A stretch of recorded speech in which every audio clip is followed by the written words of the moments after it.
D-Mace, Vingan, and Donick 1025. The Game, Adam Vingan, David Janes, Connor Newt with us today. Hello, Connor. How are you? Hello. I'm fired up. Fired up to be here. Fired up. Last night was a good night for me. It was your Cats. It is. A buzzer beater. Against a horrible LSU team. Hey, a win is a win. Precisely. Derek Mason is out for the remainder of the week. He is celebrating his 52nd birthday like a 17-year-old girl and taking half the week to celebrate his 52nd birthday. Where? Tootsie's tonight? Well, he's out of town. Oh, okay. I think he's in Florida, maybe. But I said that to him as he left yesterday. I said, enjoy your birthday weekend, you 17-year-old girl. He's out at the Lonnie Kai right now, getting it on with the hula girls. Well, you know what? Happy birthday. Happy early birthday, Derek Mason. I believe the birthday is on Saturday. So happy early birthday. Yes.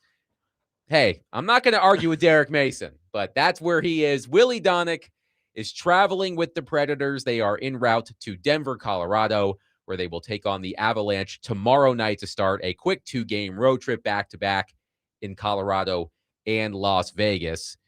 Willie maybe will join us during the 5 o'clock hour, but the Predators' flight was delayed or something. Who the hell knows? Planes, am I right? Speaking of planes, the Tennessee Titans had a plane ready this morning to head to Baltimore, Maryland, to speak to John Harbaugh. Mike Borgonzi, Chad Brinker, Amy Adams Strunk reportedly were set to head to Baltimore, but John Harbaugh canceled because John Harbaugh is going to be the next head coach of the New York Giants. Now, I don't believe that has been made official. Maybe they're still working out the kinks. Who knows? But all signs point to John Harbaugh becoming the next head coach of the New York Football Giants, which leads us to our question to start today's show. What's next for the Tennessee Titans? Because yesterday, as we sat here, Connor, reports came out that the Titans were prepared to go to Harbaugh's house. We were joking about who would be on the invite list. A lot of people wanted Derek Mason to be on the invite list because he knows John Harbaugh. He played for John Harbaugh, but it doesn't matter because before Borgonzi, Brinker, and Strunk could even get on the plane to head to Baltimore, John Harbaugh said, no need. I'm headed to New York. So, Connor, where do the Titans go from here? Well, for starters, on the Harbaugh front, I don't think this says a lot about either side. I think Harbaugh went into this knowing well that he was probably going to, or not going to walk out of New York without a deal. I think New York, the Giants were heavily invested in that idea. And, you know, they went into yesterday saying, we are not going to let this coach walk out without him being our next head coach. So if you're overreacting about, well, the Titans didn't even get an interview, don't, because this is just how it goes. As far as where they go next, I mean, they've interviewed or are in the process of interviewing like 18 other people. So they've got their options. If it were my choice, I would hone in on two guys. One being Kevin Stefanski, the former coach of the Cleveland Browns. And I think there are good reasons for that. And the other one would be Robert Saleh, because I think Robert Saleh is a leader of men kind of coach. He's a heavy culture guy, which obviously this franchise needs a big culture shift. And I think you need to hone in on both of those guys. They're both kind of similar in the way they run a in-game adjustment and the way their teams usually play. It would be about how they hire their staff, but one step at a time. If you're looking at two guys for head coach, those would probably be my top two options. The Giants put on a full court press to impress John Harbaugh. There's even a story on SI.com right now, written by Connor Orr, detailing the meal that the Giants had with Harbaugh, down to what precisely they ate. Oh, gosh. A pan-roasted Alaskan halibut fillet under a classic Spanish and Greek-inspired yellow romesco sauce. The halibut was served over spinach, cauliflower, mushrooms, and a decadent portion of crab meat. Dog and pony show. Right. That's what it was. So the Giants, they wanted to impress the pants off of John Harbaugh. And apparently they did. So I hear your top candidates. We will discuss that because the Titans, if you've been a head coach at any level of football, you are probably getting a phone call from the Tennessee Titans. And I'm not talking about NFL or even college. I'm talking like Pop Warner. Kiwi football. Yes. I kid, of course. But the Titans are interviewing every available coach under the sun. And they will eventually whittle down that list. And we'll talk about some of the candidates today. But there are a couple of questions I have now that the Harbaugh watch is over. One, how should Titans fans feel today? Should they feel encouraged, Connor, by the fact that John Harbaugh reportedly considered them as a viable landing spot? I think so. Not to sunshine pump it, as someone here used to say, but I think that the fact that you have multiple interests from multiple top coaches is encouraging. In my opinion, this is an attractive job. You've got cap space. You've got a young quarterback. You've got a respected GM who obviously knows football, and I think the organization has shown them that they believe that he knows football. So I think there are factors that contribute to, you got draft capital as well. There are factors that contribute to this job being attractive. I wouldn't label it the most attractive and sexiest job in the league open right now, because I think there are two teams out in the AFC North that are probably a bit more attractive than this. But if you, in terms of, do you want to do your homework? Do you want to rebuild and make a franchise great again? I think this would be towards the top if you're going off of those parameters. One day, Connor, you will have children. And that's a bold prediction right there. Pretty bold of you to say. I have faith in Connor that one day he will procreate. We'll see. Anyway, when you sign up your child for preschool, you got to put down a deposit sometimes. Yeah. And you're not putting down that deposit unless you really know that you want to send your kid to that preschool. Or a completely different example. You go to a comedy show, and oftentimes there's a 2-drink minimum. So you are prepared, if you are going to this comedy show, that you are going to have to pay for at least 2 beverages. I saw Paul Kaharski say this morning. I said it yesterday. Perhaps great minds think alike. I don't want to insult Paul Kaharski, but he said, and I agree, that the Titans weren't getting on that plane without being willing to pay him what he was probably looking for. Mm-hmm. I don't think John Harbaugh would have invited the Tennessee Titans to his home unless he had a feeling that Amy Adams-Strunk was willing to pay the money. John Harbaugh, if I remember correctly, was making $17 million per season in Baltimore. He was one of the highest paid coaches in the NFL. So on his next deal with the Giants, it's probably going to be in that range. Maybe will be $20 million, which I think would tie him with Andy Reid. Maybe it will be more than Andy Reid. Maybe he resets the market. I don't know.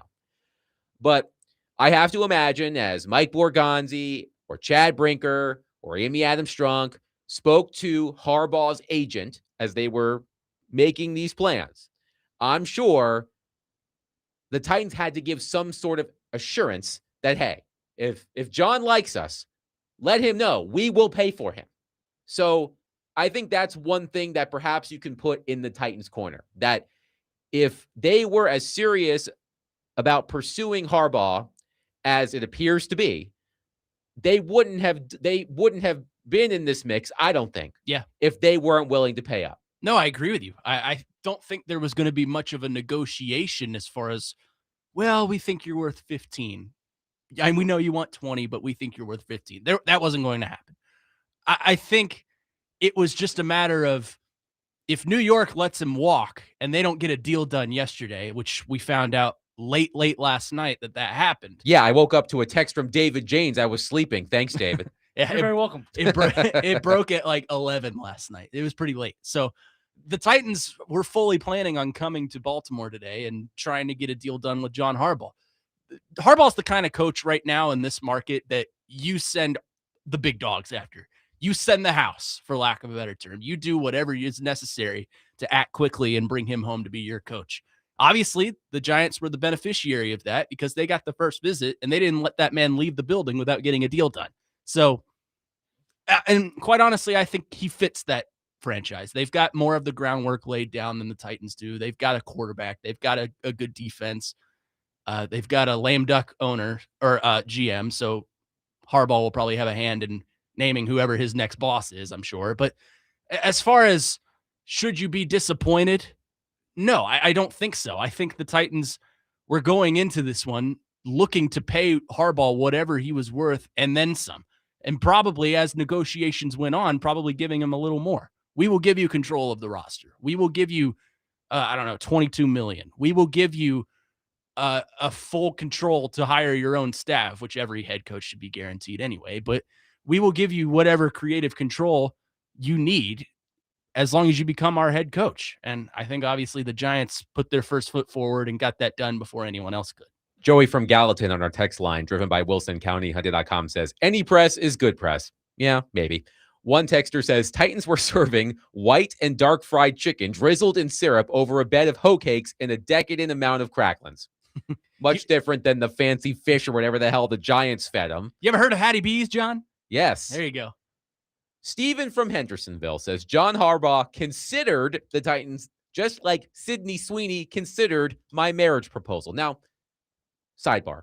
I've seen a lot of this sentiment, and I don't know if Steven's the one sending these text messages all the time, but this is not the first time someone's made the comparison of Harbaugh considering the Titans like Sydney Sweeney considering someone's marriage proposal. Like she's a hot commodity right now. She is. Pick someone else. That's all I'm saying. Back to Steven's text message. John Harbaugh considered the Titans just like Sydney Sweeney considered my marriage proposal. How about Zoe Kravitz?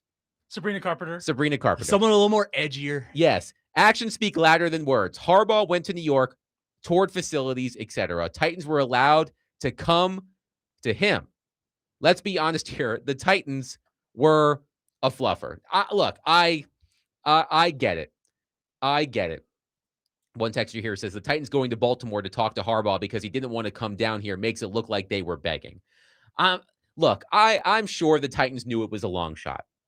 And there will be plenty of this sentiment. It's already on our text line. We've heard it over the past few days that John Harbaugh never had interest in the Tennessee Titans. He just needed another team to use as leverage. And that happens in sports. It happens in all walks of life. It happens in our lives. If you're making a job change, right?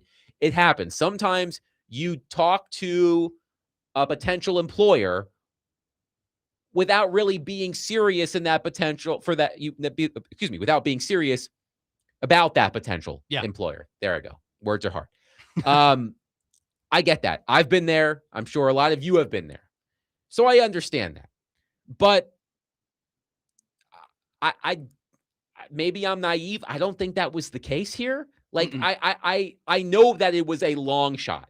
Like, I didn't expect John Harbaugh to be the next head coach of the Tennessee Titans. No, I don't think anyone did. But you know what frustrates me about this is the flip side. If they didn't pursue Harbaugh, you would be getting texts right now, Adam, of the Titans didn't even pursue the best coach on the market. What are they doing? So there's no win with some Titans fans. It's either, how could you not get Harbaugh? You're so desperate. You went to his place and he canceled on you. He couldn't even come here. Whereas if they didn't even pursue Harbaugh, it would have been, why would you not go after him? He's the top coach on the market and you need a coach. So it's a lose-lose situation from Titans fans. It just is. Steven from Hendersonville says, I originally put Jessica Alba, but I figured that would fly over most people's heads. No, Jessica Alba is a good choice. No, I know Jessica Alba. What was that show she was on Fox? Oh man, what was that show called? Dark Angel. That's peak Jessica Alba. I see you, Steven from Hendersonville. I see you. Merle from Mount Juliet says, John was just using and teasing the Titans to be a jerk. He didn't have any real intentions to come here. Again, I don't know John Harbaugh's motivations, but I do believe the interest in the Titans was somewhat real. He may have had much more interest in the Giants, but it sounds like he was at least intrigued by the Tennessee Titans. And you can compare and contrast the two organizations, the history of the Giants, Jackson Dart versus Cam Ward, which we will discuss because Jackson Dart reportedly met with John Harbaugh during this process. And look, the Giants are an historic franchise, and that still counts for something. I mean, the Giants have been bad for a long time. I heard Dan Orlovsky say this morning on Get Up or First Take, I can't remember which one, that this is the Giants' biggest win since their last Super Bowl. Hiring John Harbaugh is their biggest win since their last Super Bowl. Over the past 5 seasons, the Giants have the second worst winning percentage in the NFL. If I had to guess, the Titans are 32nd, but I don't know that to be sure. Maybe the Jets. But that's being the coach of the New York Giants. It still counts for something for someone like John Harbaugh. So again, I'm not surprised. I don't think any of you are surprised that Harbaugh chose the Giants over the Titans. I would have loved, however, Connor, for the Titans to have been able to get in front of Harbaugh. I would have loved to have seen the reports about how it went and what they discussed and all of those things, just like the story on Sports Illustrated about the friggin' meal that the Giants served to John Harbaugh at some nice restaurant in New York or New Jersey. I don't know which one. Sports media in 2026. Right. But at the end of the day, the Titans are still looking for a head coach, and we will continue discussing this coming up next. 615-737-1025. Your reaction to John Harbaugh picking the New York Giants and what's next for the Tennessee Titans. How should Titans fans feel right now? How are you feeling? Do you feel at all encouraged by the fact that Harbaugh was at least considering them a little bit? What does that mean for the rest of the Titans coaching search? Connor and I will discuss that coming up next. 615-737-1025. We are broadcasting from the Busy Bee Plumbing, Heating, and Air Conditioning Game Nashville Studios, home of the $99 yearly Beehive membership, where the buzz is always about great service.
The Giants' John Harbaugh hiring no doubt brings some credibility back to New York, the kind of hire where everyone hurries up their process and says, you know what, we got to make sure we follow all the rules, we do everything we need to do, so we are poised to make a move. That's where the Giants were.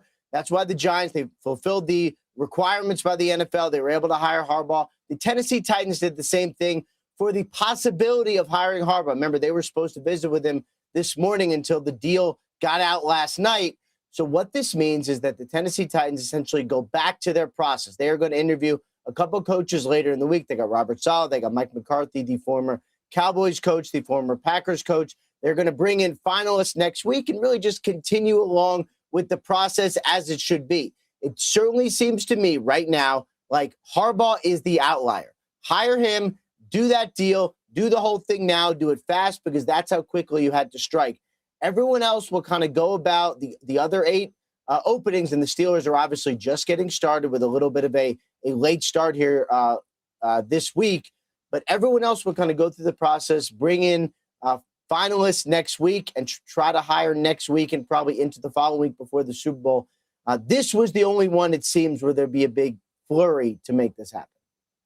That was Ian Rappaport on NFL Network earlier today, talking about the Giants hiring John Harbaugh and the domino effect around the NFL. Adam Vinyan, Connor Newt in today.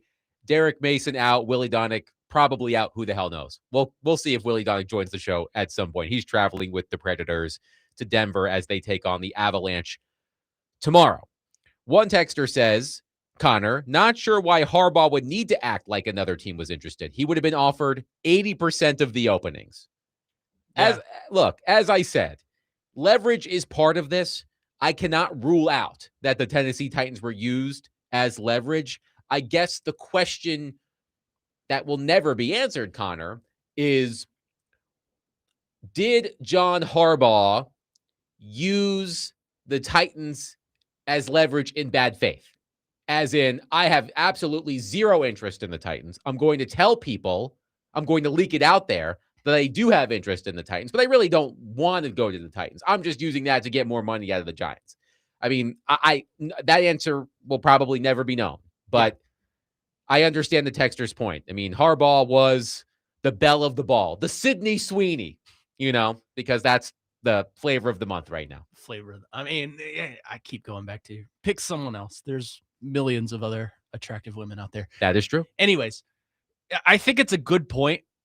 And like you said, we'll never know the answer to that. I don't think we'll ever hear, the inside baseball story of John Harbaugh went to the Ravens organization and said, I have no interest in coaching with the Tennessee Titans. I'm just using it to push more money. We'll never understand that. But the texter is right.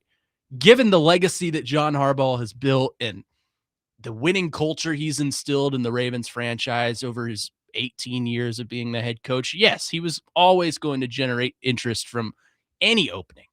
But think of it this way. If you're in high school and you hear down the grapevine that the hot girl in class wants to go to the prom with you, are you not going to pursue that? Are you not going to at least try? Because if you don't try, you'll never know. And I'm not saying, well, the Titans are completely being hooked by the hot girl. No, but at the same time, it's one of 32 jobs. He's the best coach on the market on paper. Are you not going to at least try to negotiate with him and try to get in front of him? You can't really control the uncontrollables. And the uncontrollables are that New York got the first interview and they didn't let him leave the building without a deal. So that's not really on you. That's kind of where I'm at right now as a Titans fan. And that I'm not disappointed that the Titans didn't get John Harbaugh because I never expected them to get it in the first place. I know he had an interview with the Falcons. I actually do think that came first. Oh, did but it? I think that was a phone call. It was virtual. That's right. Yeah. With the quote unquote president of football, Matt Ryan. President of football sounds like the job when you ask a preschooler, what do you want to be when you grow up? I want to be the president of football. It's either that or gas station worker, like that one kid. Did you ever see that video? No. But you know what? Speaking of New Jersey, they still pump your gas for you in New Jersey. So John Harbaugh, you'll never have to pump your own gas again. One texter, David, says, is Stefanski coming to Nashville? He did come to Nashville. He was a part of the initial wave of interviews, the 7 confirmed interviews so far. And I guess what the Titans are doing is waiting until the end of the week and just telling all of us who they've actually interviewed. Yeah. Now, there are many reports about who's in town. Mike McDaniel was here. I saw a picture of him, a candid picture of him at B&A yesterday. He looked like Ryan Fitzpatrick. He's got a unique sense of style. He really does. I thought it was Julian Edelman at first. And then I zoomed in and I was like, oh, they're the same size. That's just Mike McDaniel. Derek hates Mike McDaniel. I'm not a big Mike as McDaniel a fan head coaching candidate because Derek thinks that Mike McDaniel let the glitz and glam of South Beach get to Mike McDaniel. I agree. And who the hell knows what would happen if he became the Titans head coach. I joked yesterday that he would start dressing like Post Malone now with the Canadian tuxedo. Maybe he gets some face tattoos. I don't know. But Kevin Stefanski was a part of the initial wave of interviews. He was an in-person interview. So Kevin Stefanski interviewed in person in Tennessee. A reminder of those initial interviews. Lou Anarumo, Colts DC, Steve Spagnuolo, Chiefs DC, Matt Nagy, Chiefs OC, Vance Joseph, Broncos DC, interviewed virtually. Kevin Stefanski, former Browns head coach Mike McCoy, Titans interim coach, and Jason Garrett, TV guy, interviewed TV, and of course the Cowboys former head coach. They interviewed in person. So Kevin Stefanski, texter, has been to Nashville. One texter says, can we uncancel and hire John Gruden? I do think John Gruden has been uncanceled. He is more prevalent thank you, Barstool. In media again. Yes, thank you to Barstool for that. Connor, I have a thing about hiring coaches who haven't been working lately. Yeah. John Gruden hasn't coached since 2021. He was fired 5 games into that season with the Las Vegas Raiders. And Jason Garrett hasn't been a head coach for 6 years or so, but he did have an ill-fated tenure as offensive coordinator for the New York Giants. I think he lasted like a season and a half. He didn't make it through 2 full seasons. So I have this thing about hiring coaches who haven't been coaching in a few years. So I do think Gruden has been uncanceled, texter, but I am no way interested in John Gruden. Okay, Chris on our text line leads us to my next question. He says, no way he, meaning Harbaugh, would have picked Cam over Dart. I am a Titans fan, but Dart is a better quarterback. And that was one of the questions I had. What does Harbaugh's decision tell us about Cam Ward? Does Harbaugh, by taking the Giants job, see Jackson Dart as a more capable quarterback? I actually don't think it tells us anything about the quarterbacks. I think it tells Please explain. I think it tells us about the situation surrounding the quarterbacks. I think Harbaugh is looking at situation to situation, apples to apples, and thinking Jackson Dart is in a more growable situation. He's got a top receiver in Malik Neighbors. He's got running game with Cam Scatterbo. He's got a better offensive line. And on the other side, he's got a better defense. So I think he's looking at it as of right now as I think New York is a better situation where I can go in and win now. And that's not saying the Titans can't grow. And look, they have over $100 million in cap space. They've got a quarterback that they think they really like. But what's around him? He doesn't necessarily have the run game that the Giants have. He doesn't necessarily have the receivers in Malik Neighbors and Wan'Dale Robinson that the Giants have.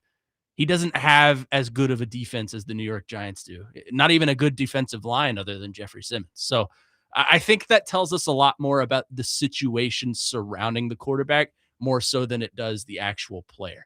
Now, if you want to go off who's the better player right now, I think there's an argument to be made there. They're both comparable. But in terms of prospect value and who do you think you can invest more of a long-term future into, I don't think there's much of an argument there. I think it's Cam Ward. You spent a number 1 overall pick on him, and he's shown you the upside and he's shown you the downside, just like Jackson Dart has. But I think there's more development, a more of a path forward in terms of development for Cam Ward than there is for Jackson Dart.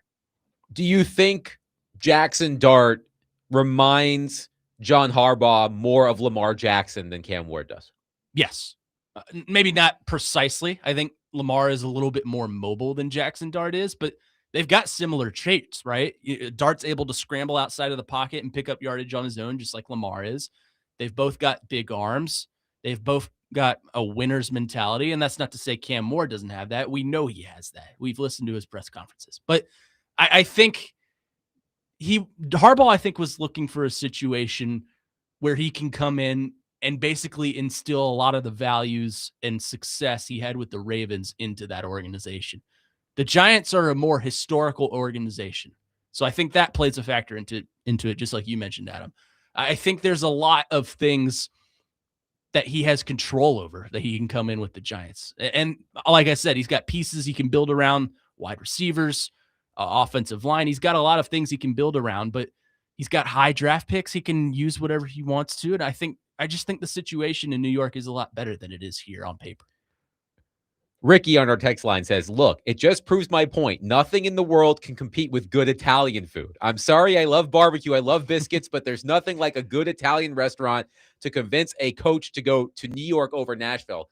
Ricky, I actually think it was a Greek restaurant, but your point is well taken. I mean, Italian food is outstanding. Top notch. Yes. And Nashville has some outstanding restaurants. It's not like John Harbaugh couldn't have had an excellent meal here, although Maggiano's is right down the street from Vanderbilt.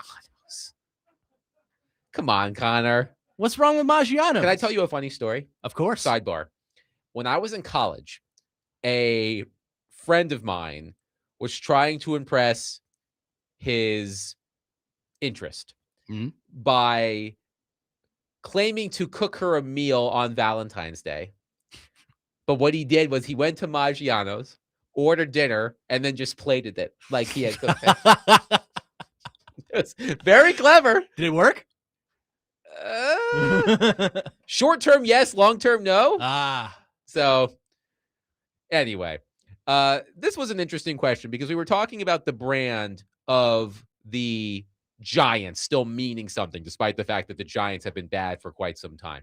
One texter says, if all 32 NFL coaching jobs were open and there was going to be a complete redraft of all players, like 32 new expansion teams, what would be the 5 most desirable teams / brands in your mind?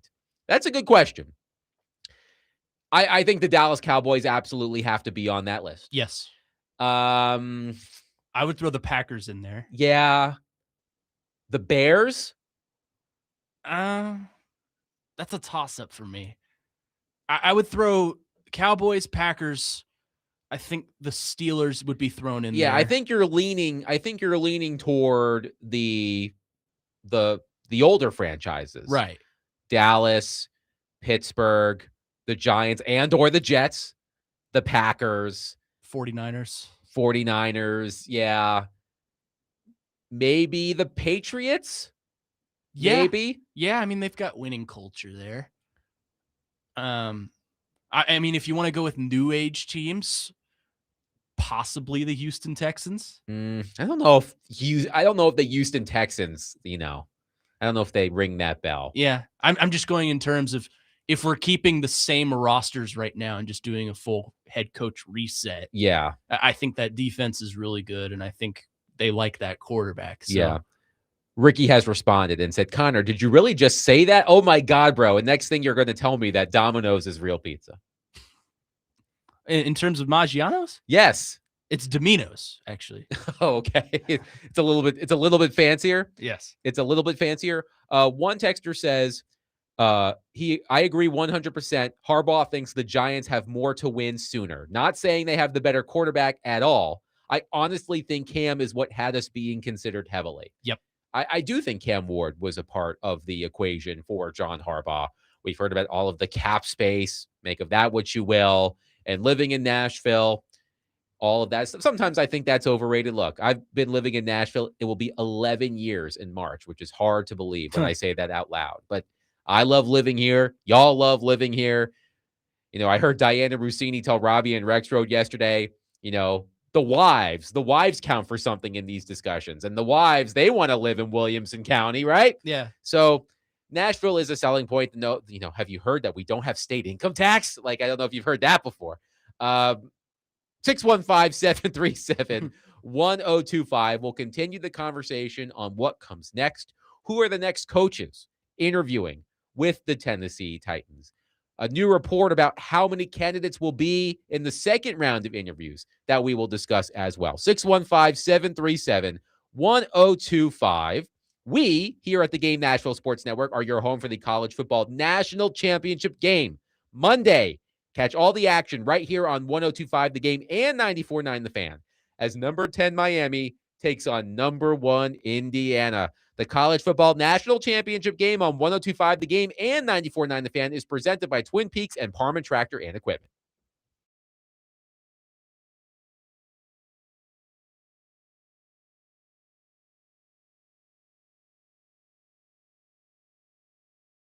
Hey, this is Derek Mason, and if you've been injured in a motorcycle accident, go to lawtigers.com. Go to lawtigers.com for your free case evaluation. Even if your motorcycle accident was months ago, you have nothing to lose by calling Law Tigers.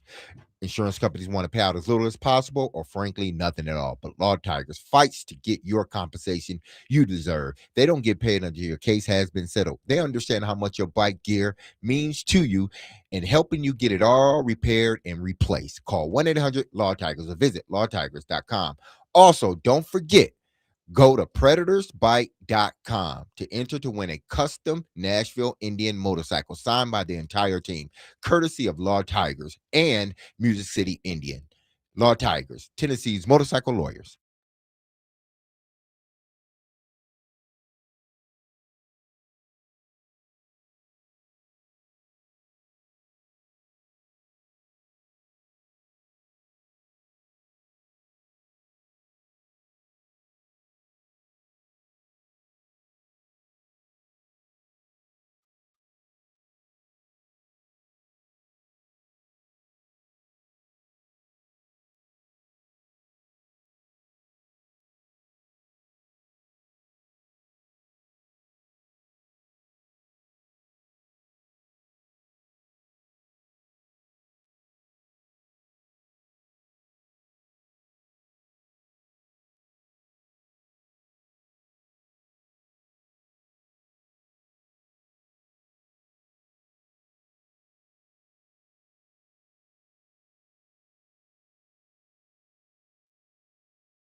I'm not sure if this is worse than McCarthy. I'm going to say the name, and you're going to make a face, I think, when I say the name. Oh, no. It's Matt Nagy. Eesh. There we go. I could tell this you is a, Justin Graver and many other Titans fans would not be over the moon about that hire. You know what? You can't be over the moon about all of them. There's not 9 over the moon candidates available in this job market. And I lean on Mike Bergonzi, who has a lot of power there in Tennessee, a longtime Chiefs guy, came up through the building. I think that's going to play up with Matt Nagy, who, of course, sort of revitalized himself in Kansas City in the second run. You know, they're going to say, hey, listen, maybe the quarterback wasn't the right guy, but that first year, he was coach of the year.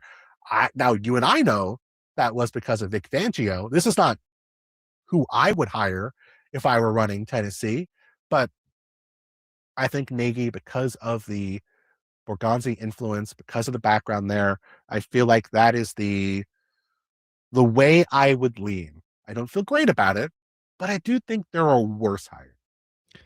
A ringing endorsement for Matt Nagy from Bill Barnwell of ESPN.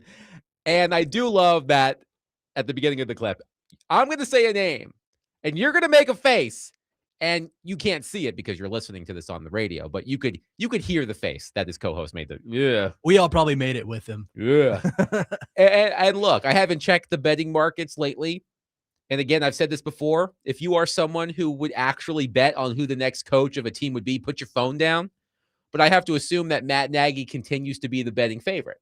And I think a lot of you would probably go, ugh, with Matt Nagy. And we could talk about this. We talked about Matt Nagy yesterday on the show, Connor, because Matt Nagy has, to his credit, he's put himself out there. There has been a PR blitz for Matt Nagy. Dan Pompei of The Athletic wrote this glowing feature about Matt Nagy and his experience in Chicago and what he's learned from that and how he's hoping to get another job. And Jonathan Jones of CBS Sports sat down with Nagy recently and looked over what was called a blind spot report, which was commissioned by Laura Oakman, former NFL sideline reporter. And he was reading off some of the praise and the criticism that he received as a coach. And look, Nagy clearly he wants to be back in the mix. And you read these stories predicting where each coach is going to go, and they all say Matt Nagy is going to be hired by the Tennessee Titans. So I like that's the frame of mind I'm in. But I know a lot of you, just like the host on the Bill Barnwell show, just the co-host said, ugh. I think that's your reaction if the Titans hire Matt Nagy. And it leads me to another question, Connor. After missing out on John Harbaugh, will every other potential hire by the Titans feel like a consolation prize? I don't think they should. But will they? That's the question. And that's a question I can't answer because I'm not inside the minds of every other coaching candidate the Titans are looking at. But I don't think they should for a lot of the reasons we pointed out. Look, Harbaugh, when he went to New York, they were not going to let him leave that building without a deal. And obviously it paid off for him. He signed there and it's done. That's it. So now I think if you look at the grand scheme of things, Harbaugh wasn't the only guy the Titans were looking at. In fact, multiply Harbaugh by about 18 other guys. Yes. And you got yourself the Titans coaching search. Other candidates I don't think should feel like a consolation prize because I think there are some that are very deserving, maybe equally as deserving as John Harbaugh would have been coming here to Nashville. Like I mentioned, I like Robert Saleh. I think he's a great fit for the culture. I think he's good for a culture change. I think he's good for the defensive standpoint of how things are run here. It would be up to him to hire the right staff, including the right offensive coordinator to help develop Cam Ward. But I like that fit if he can manage to do that. One texter says, how about we trade for Tomlin? I don't think the Titans have the extra draft capital to do that. I would advise against it. And I think Mike Tomlin is taking the year off. And he should. Yeah. John Harbaugh decided to say, screw it, I'm going to keep coaching. Mike Tomlin, who coached the Steelers for one more year than Harbaugh coached the Ravens, he wants to take a year off. And I think that's good. You've worked a long time. You've made a lot of money. Just relax. Yeah. You'll be wanted at some point. One texter says, wouldn't Amy, her lack of leadership and unpredictability, and the recent past years of the front office being a mess, not be the main reason to turn the head coaching job down for Harbaugh? It seems like it's headed in the right direction with Borgonzi, but there is still the Amy factor. And we did talk about this yesterday as we were talking about, okay, who should be at the meeting? And at first, Willie did not want Amy Adams-Strunk involved in the meeting. He wanted it to be a one-on-one conversation between Mike Borgonzi and John Harbaugh.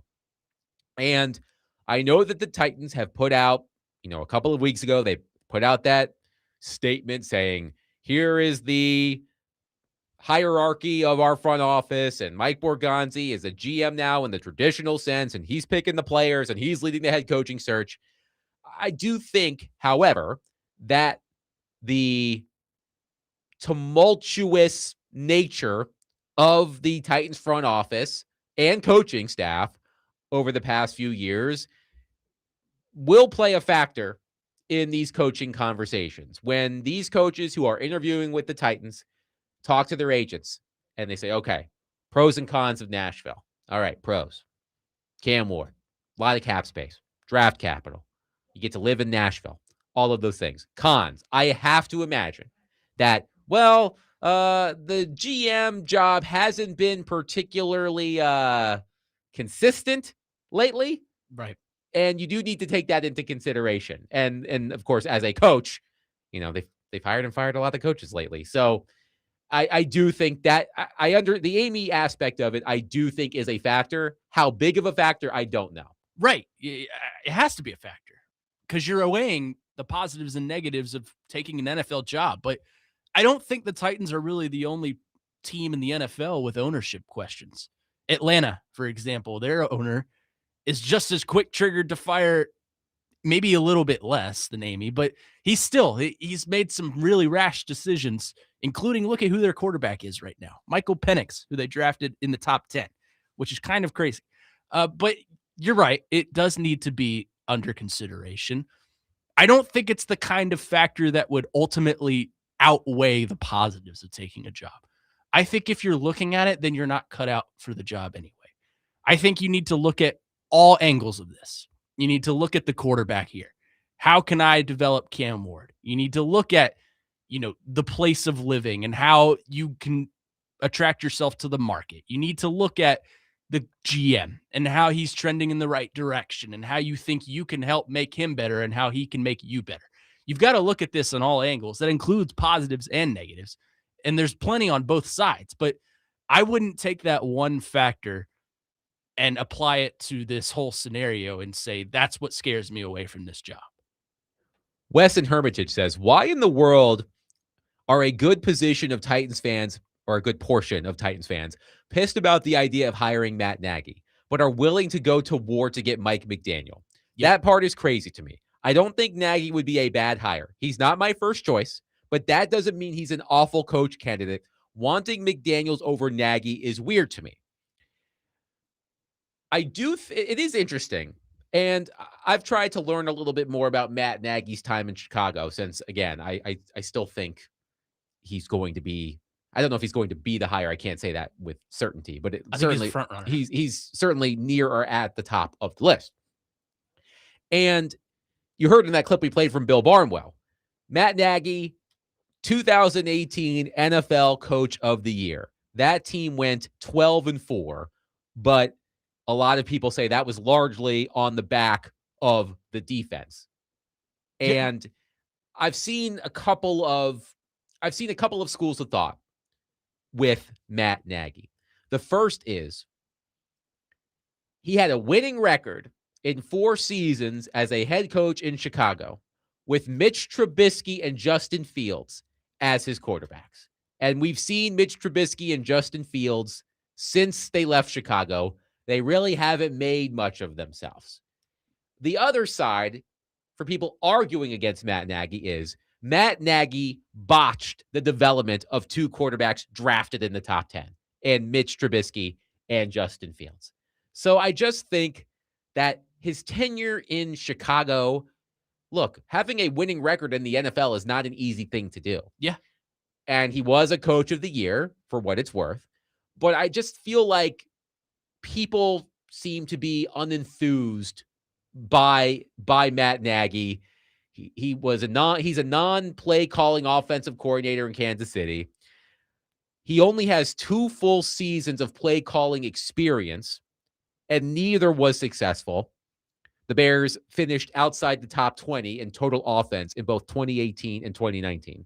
So I think that factors into it as well. Like, he didn't get much out of Mitch Trubisky and Justin Fields, so how is he going to get a lot out of Cam Ward? I do think I'm trying to formulate the argument against Matt Nagy that you may be seeing. Well, Matt Nagy, I mean, if the Titans coaching search is a vending machine, Matt Nagy is the trail mix, right? He's the kind of guy you go and you say, well, there's nothing left. I want the Reese's and I want the Hershey's and the Snickers, but it's all gone and all there is trail mix. You get the trail mix because you're hungry, and maybe it gets the job done, but there's just no certainty. I think there are positives to hiring Matt Nagy. Obviously, there's a relationship with Mike Borgonzi there. They know each other. They know what each other is capable of. Nagy spent some time with arguably the best coach in the NFL and Andy Reid, and helped to maybe not to develop, but worked alongside probably one of the top quarterbacks in the NFL as well, and Patrick Mahomes. And he's had head coach experience and obviously succeeded on some level. In terms of he's botched the development of those two quarterbacks, maybe so. But I think if you compare those two prospects to Cam Ward, I think Cam Ward's probably a better prospect than both Mitch Trubisky and Justin Fields were. I understand Mitch Trubisky was the number 2 overall pick, but there's just something about Cam Ward that says to me he's probably a better prospect than Trubisky. So I don't think I would be necessarily over the moon excited about a hire of Matt Nagy. I think a lot of Titans fans share that sentiment with me, but I'm trying to look at this from an outsider perspective and just look at the positives here. There are some positives there, and the Titans are going to take those into consideration.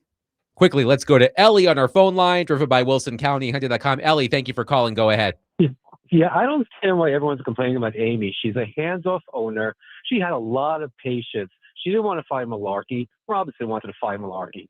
Robinson was fired because he did something that we just don't know about, and she's kept her mouth shut about it because you don't fire someone instantly like that. He might have lied. Who knows what happened? The plane trip. She kept Vrabel for a year later than he should be because his message was getting stale, throwing players under the bus like Pierre Tart. And he kept Callahan for an extra 6 months until he was pretty much was useless, and was patient with Carthon. She's a hands-off owner. They got a good GM, and she's gotten some bad advice. I think we got to give Amy more credit because she doesn't try to steal the headlines like Jerry Jones. I mean, being realistic, she's not a bad owner compared to a lot of other owners out there. Thank you. Thank you, Ellie. Hands off? Hands off? I mean, what? I'm not trying to be rude, but you cannot say she's hands off.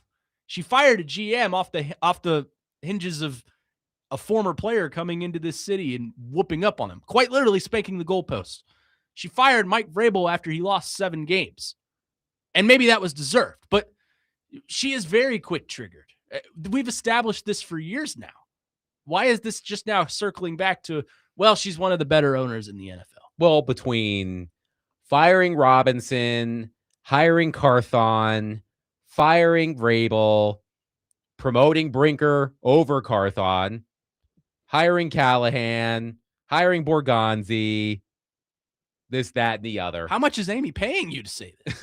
I don't know. I don't know, but I appreciate the call, Ellie. Quickly, Matthew from Jolton doing us a solid and giving us the latest odds per DraftKings for the Titans head coach. Matt Nagy is the betting favorite at plus 300, followed by Robert Saleh at plus 650, Mike McCarthy at plus 650, Arthur Smith at plus 700, Chris Shula at plus 750, Mike Kafka, Clint Kubiak, Jeff Hafley at plus 1,000. So Matt Nagy, still the betting favorite. Vegas is undefeated. I don't actually bet, so I don't. Then Matthew chimed in and said, in what universe is Amy a hands-off owner? I mean, maybe in terms of the roster. Like, she's not Jerry Jones and manipulating the roster. But then who is? Also, one texter says, only a Wildcat fan would call Nagy trail mix. What does that have to do with it? I don't know, but Wes wants to dunk on you for being a Kentucky fan. Oh, he likes to do that all the time. 615-737-1025. We will get back into the Titans coaching search. We will continue to take your thoughts on what the Titans do now that John Harbaugh is out of the mix. Again, I don't think it's been officially announced by the Giants, but of course, all signs point to the Giants landing John Harbaugh. But coming up next, Connor, I want to have a philosophical conversation about Nashville as a sports city. Okay. Because I was having this conversation with someone else the other day, and I want to bring it to all of you, and I want your opinions as well. 615-737-1025. We will do that next. Connor Newt, Adam Vingan, 1025 The Game.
D-Mace, Vingan, and Donick, 102.5. The Game. Adam Vingan, David James, Connor Newt, filling in for both Derek and Willie today. 2 for 1, Connor Newt. The double D's. Grow up. Sorry. Derek Mason out for the remainder of the week, celebrating his birthday, as I said, like a 17-year-old girl taking a long weekend to celebrate his 52nd birthday. Can't believe Derek's 52 already. He looks so distinguished with that white beard. It looks like Lovie Smith. I keep telling him that. He needs to grow it out a little bit more. Yeah. Before TD says he looks like Papa Smurf. I thought that was Chris Sanders who said Papa Smurf. TD told Chris to say that. Oh, okay. So that's where that came from. Yes. Yeah. So Derek out for the rest of the week. Willie may or may not join us. He's traveling with the Predators. They're headed to Denver to take on the Avalanche tomorrow. Willie will certainly be on the show tomorrow. We'll see if he joins us today. Elliotte Friedman, Sportsnet NHL Insider, will join us at 5 o'clock for his weekly conversation as we talk about the red-hot Nashville Predators, who have won 16 of 24. And speaking of those Predators, Connor, I have made it clear how I feel about how the Predators have played over the past 7 weeks. On one hand, I like watching Predators games again.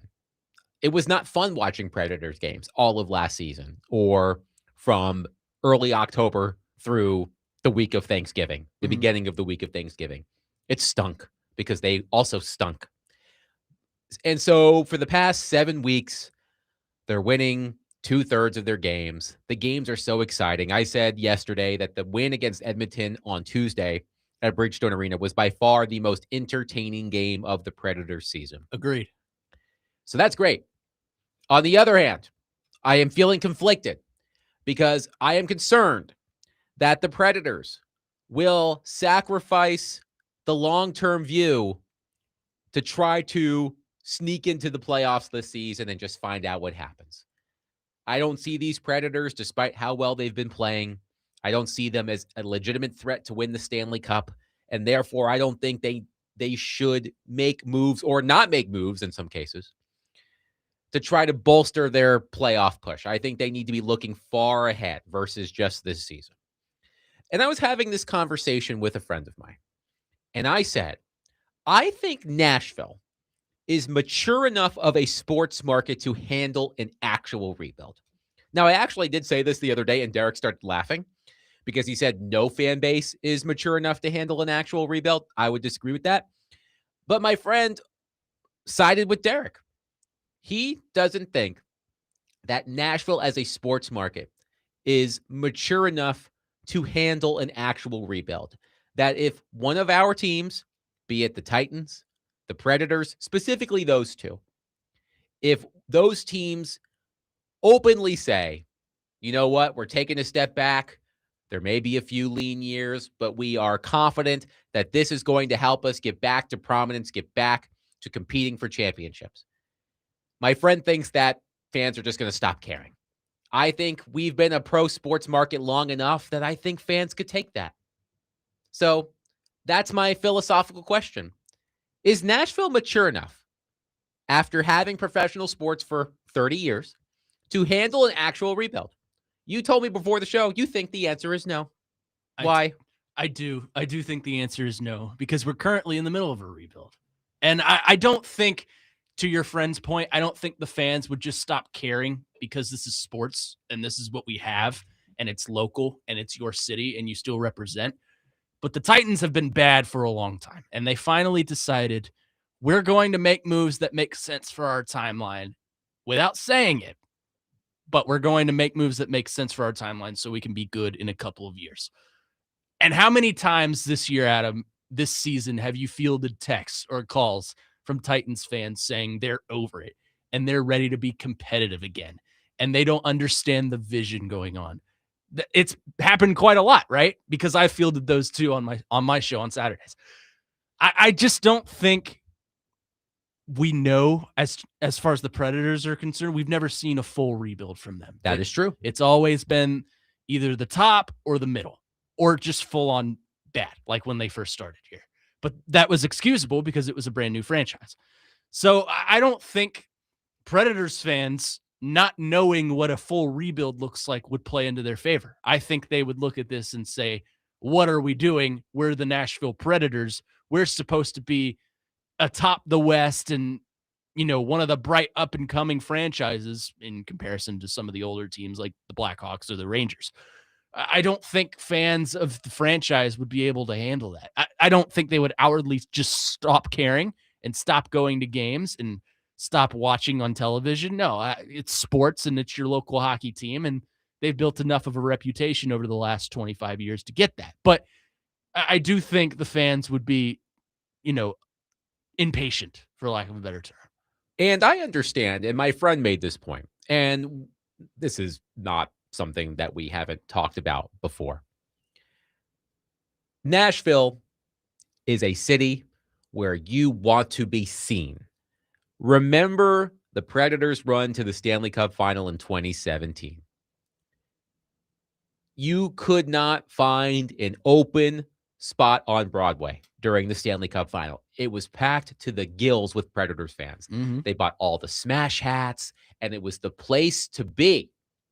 And then when the team, I was still covering the team at the time, and I was legitimately wondering, is this going to stick around? Like, are these fans who came out to Broadway for the Stanley Cup final, are they going to stick around? Are they going to buy tickets in November of 2017 once the next season starts? Are they going to go to more games? And, there were some converts, sure.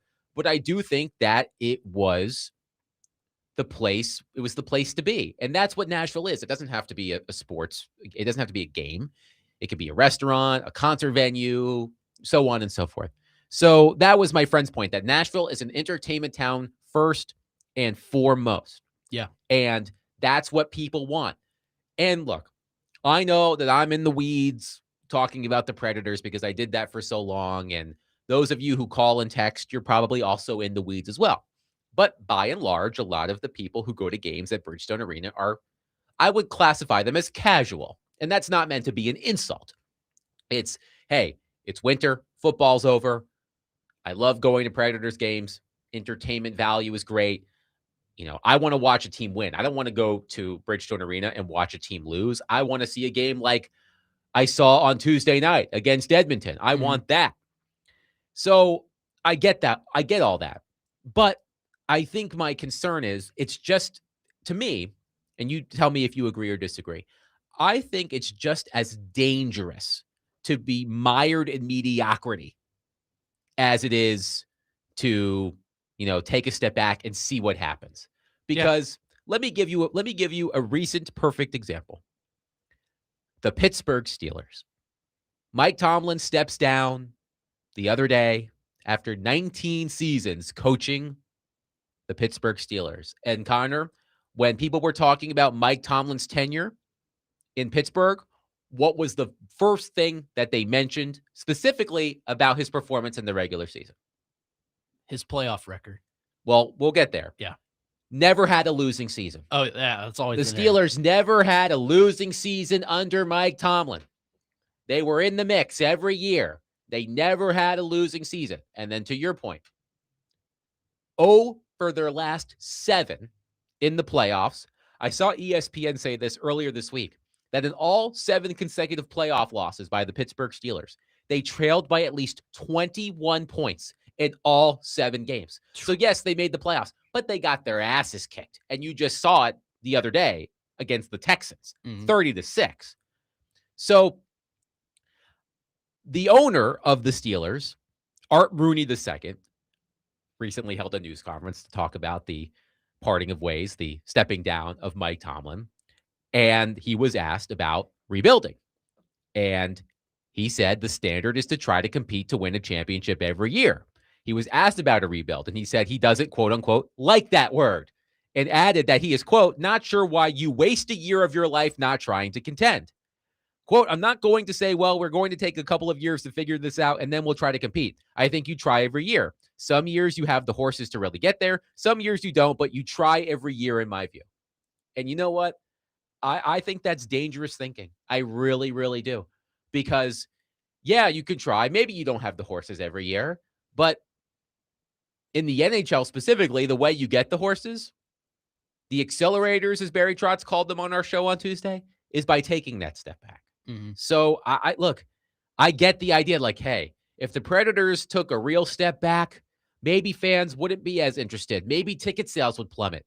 But I still think being mediocre is dangerous too, because all you Predators fans out there, you want them to win a championship. And would you rather take a step back and have some bad years like the one you saw last year, which was unintentional, by the way? But would you rather have a few years like that with the hope that maybe you can build back up and be competitive again like you were in 2016 and 2017 and 2018?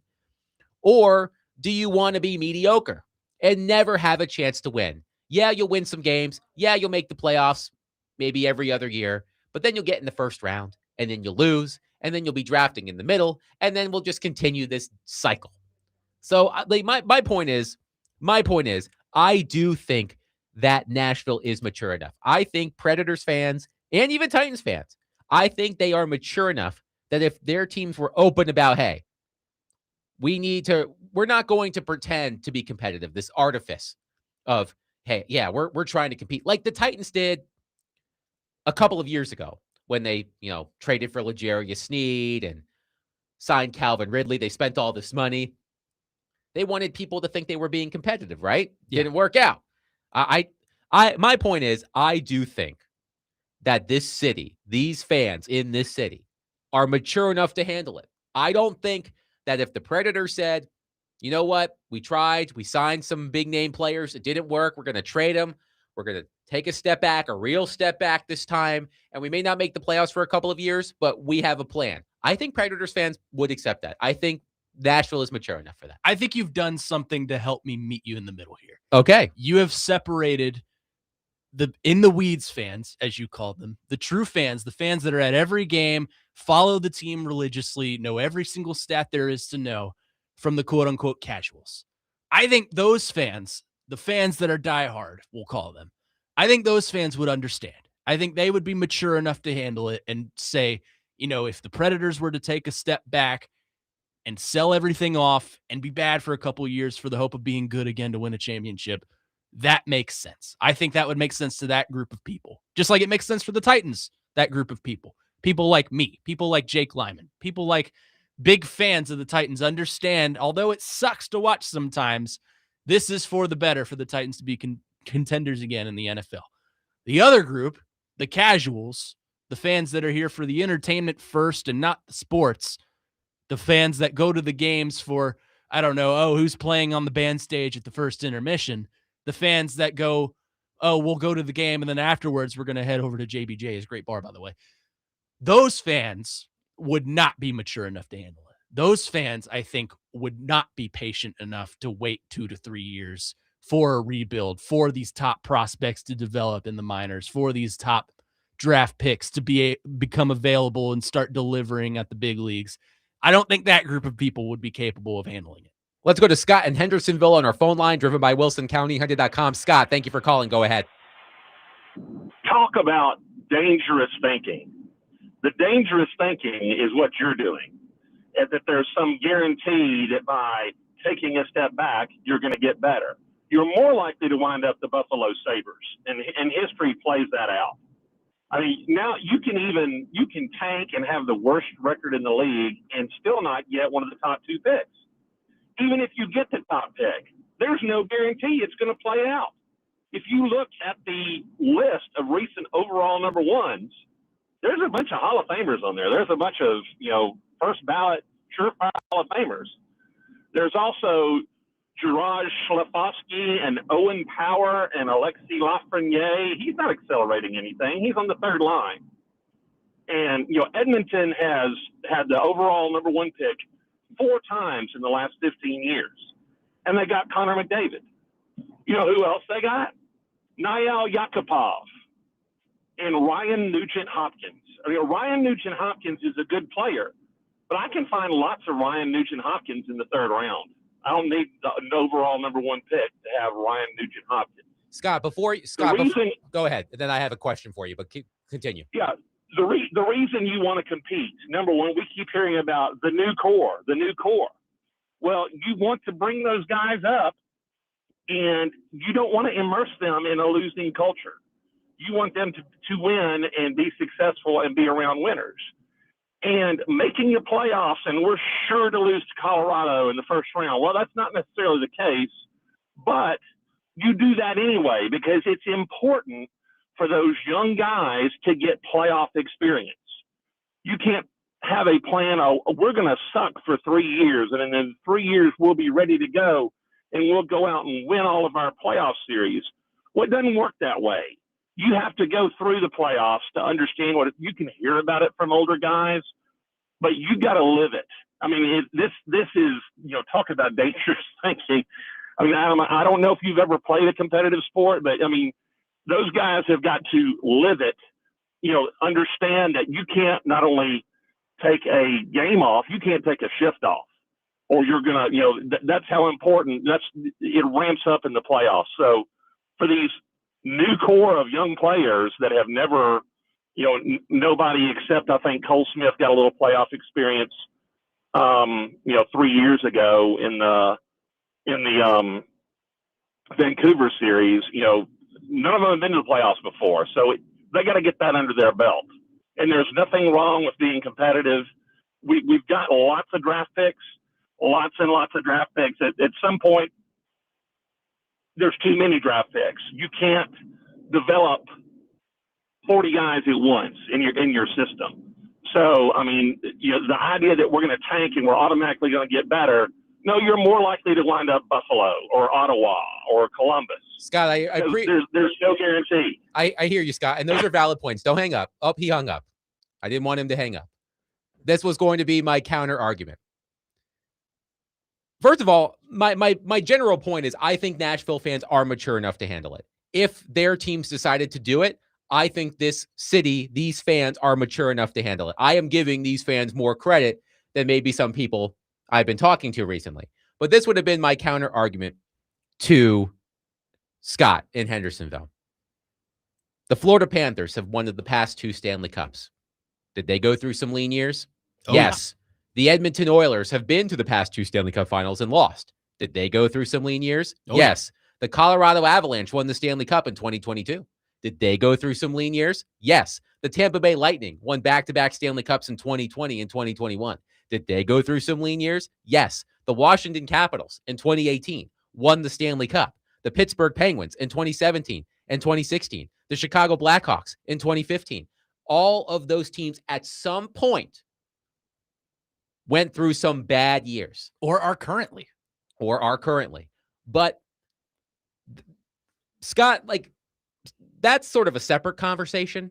I understand Scott's points. I appreciate the call, Scott. That would be my counter argument. I'm sorry that I didn't get you before you hung up.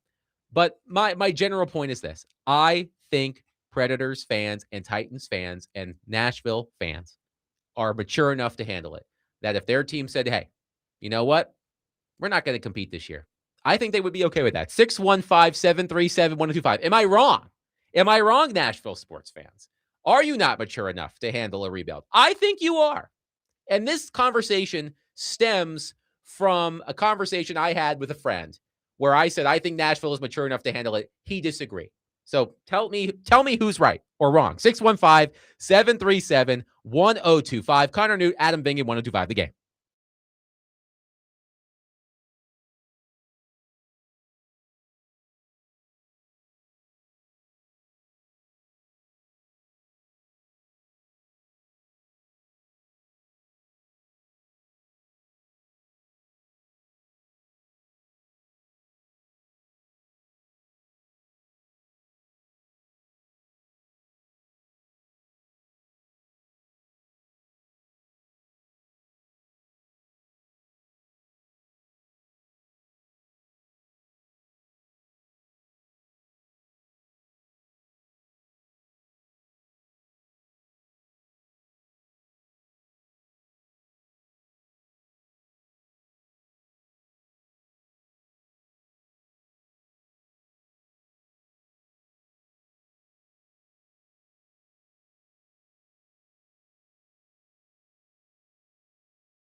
D-Mace, Vingen, and Donick, 1025 The Game. Adam Vingen, Connor Newt here with you.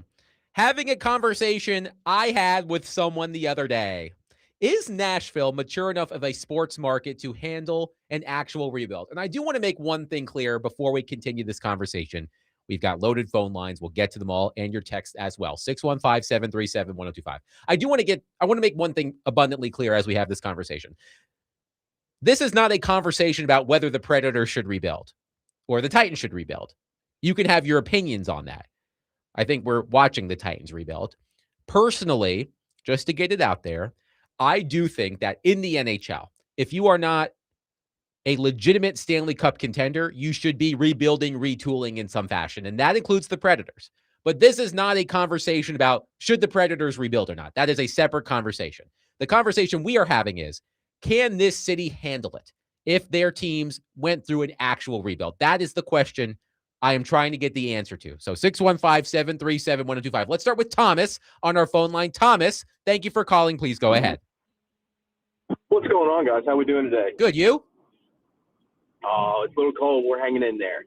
So the question is can they handle it? The answer is yes and no. The true fans can. I agree with you on that. But also, I think it's two different markets. The Titans, I think the Titans have a development problem because it's like we have these people, we'll send them away, or we'll just hold on to these folks and we'll run them into the ground. It's Mariota. It's Derrick Henry. Oh, we can't let Derrick Henry go. Why? We have to let him go and see better and greener grass. But then when you have the Predators, I mean, guys, how many times did you watch the last playoffs, the Stanley Cup playoffs, and you went, oh, he's a former Pred. He's a former Pred. You look at Arvidsson. You look at Ekholm. You look at Duchesne. There's no winning. So are we mature enough? Yeah, but also we've got to find a way to fix that problem going on. And unless you guys have any questions, I'll hang up and listen. Thank you for the call, Thomas. One texter says, Connor, based on how these people handed college football and how they handled Tony Vitello leaving, they cannot handle it. I mean, no, Knoxville is a different Knoxville. area. Yeah, that's that way. That way? Which way is east from where we are? I have no idea. Let's go to Sean on our phone line. Sean, thank you for calling. Please go ahead.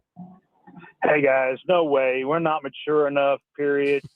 We want to win. We want to win today. And if we're not competing, I hear all my circles, maybe I'm in that middle group you were talking about, we're not buying tickets. We suck so bad. Let's get some winning culture going on, kind of like what that caller before that one said. So I don't think I'm not mature enough. And my circle of friends are not mature enough because we want to call it out for what it is and not strategically look at it like we're rebuilding. I get tired of hearing we're rebuilding for 20 years. That's just nonsense to me.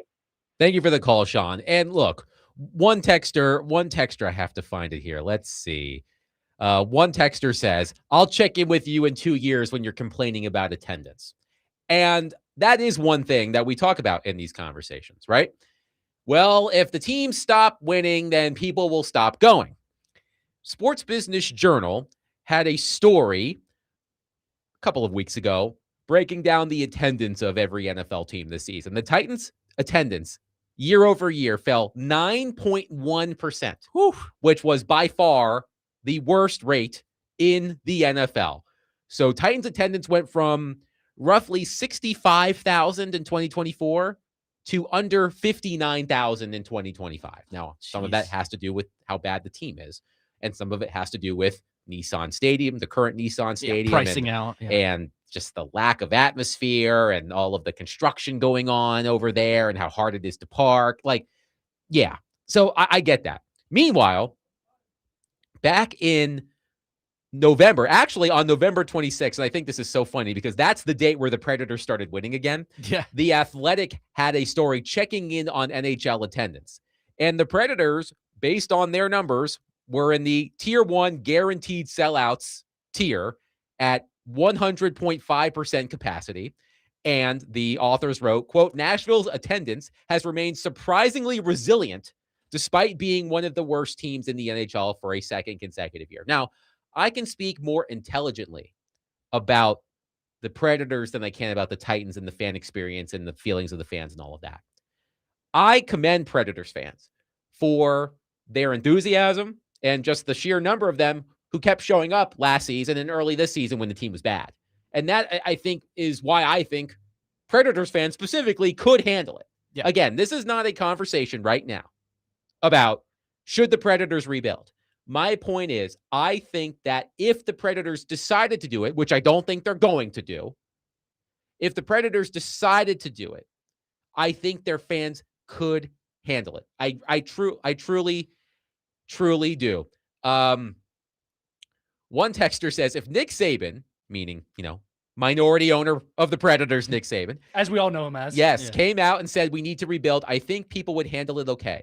The Preds ownership has not lost respect and trust of the city the same way that Amy has. The city is too mature to trust Amy's leadership at this point until proven otherwise. What do you think about that? That's a good point.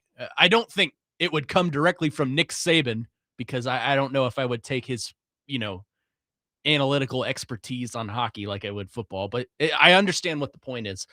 I think he's right. I think fans of the Titans are more mature at times than Amy Adams Strunk is. I think they're mature enough to see through kind of her BS. And, I think it's important to separate the group of Titans fans and Predators fans from each other. A lot of people are both, including myself, but it's important to separate those two markets because they're very different.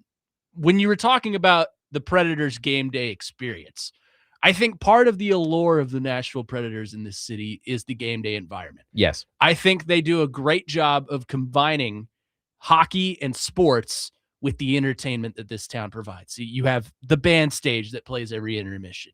You have Nash running around. You have kind of just a unique experience, for lack of a better term. It's hard for me to describe because it's just so important to the infrastructure of sports in this city. So I think that's a lot of why attendance has remained pretty resilient, to use that word.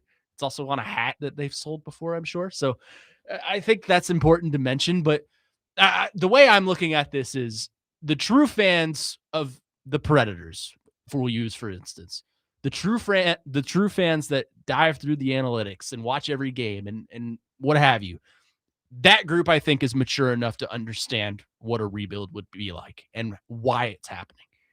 The group of tourists and casual fans and people that are just there for the game day environments, I don't think would understand, and I don't think are mature enough to handle that.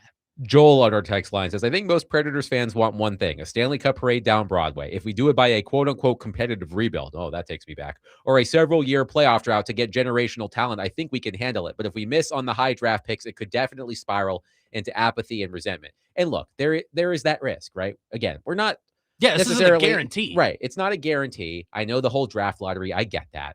The Predators were victims of the draft lottery last year, dropping a couple spots from 3 to 5. But again, this is a separate conversation. One texter says that the way that I frame the question is disingenuous. When you ask, is Nashville mature enough, then you are already framing it in a way that unfairly promotes your position. I am of the position that the city can. I think fans, we've had pro sports now for 30 years. And one texter says, I'm confused on the original question. I haven't had fun in like 3 or 4 years from either team. If we're not currently already rebuilding both teams, then what the hell are we doing? You're not having fun with the Preds right now? Well, I in the case of the Predators, they are one of the few teams currently going in the NHL that have never actually undergone a actual legitimate rebuild. Yeah. And youth plays a factor in that. Right.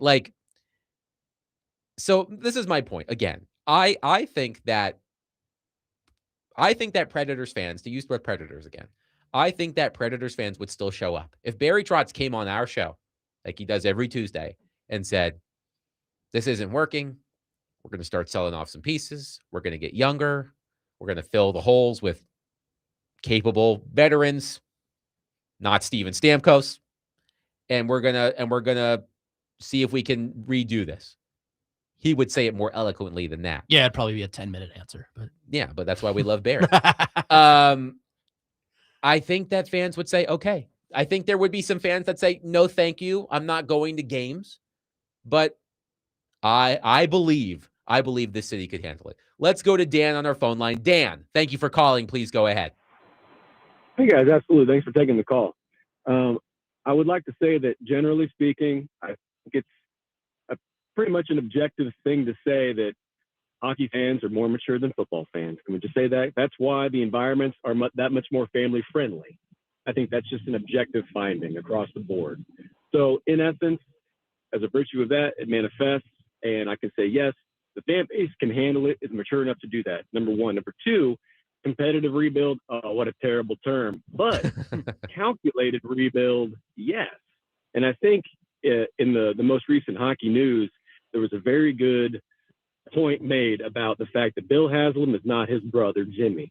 Cleveland, they are so wishy-washy with the Browns organization.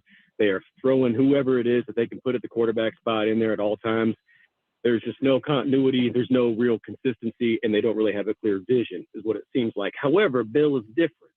And I think we can just rest assured that having that type of leadership from the front where he's hands-off, allowing the hockey ops people to take control and do what they have to do, letting them do what is necessary to create a calculated rebuild, so to speak, which I do believe that this franchise needs. But I think we can have some faith in the organization on the whole. I just wanted to say one thing before I left. Last UC Saros shutout, 365 plus 13 days now. I'm out. Thank you, Dan. Dan had to make sure that UC Saros caught a stray there. That's an unfair stray. Let's go to Malika. Malika, thank you for calling. Please go ahead. Thank you guys for taking my call. I promise I'll be quick.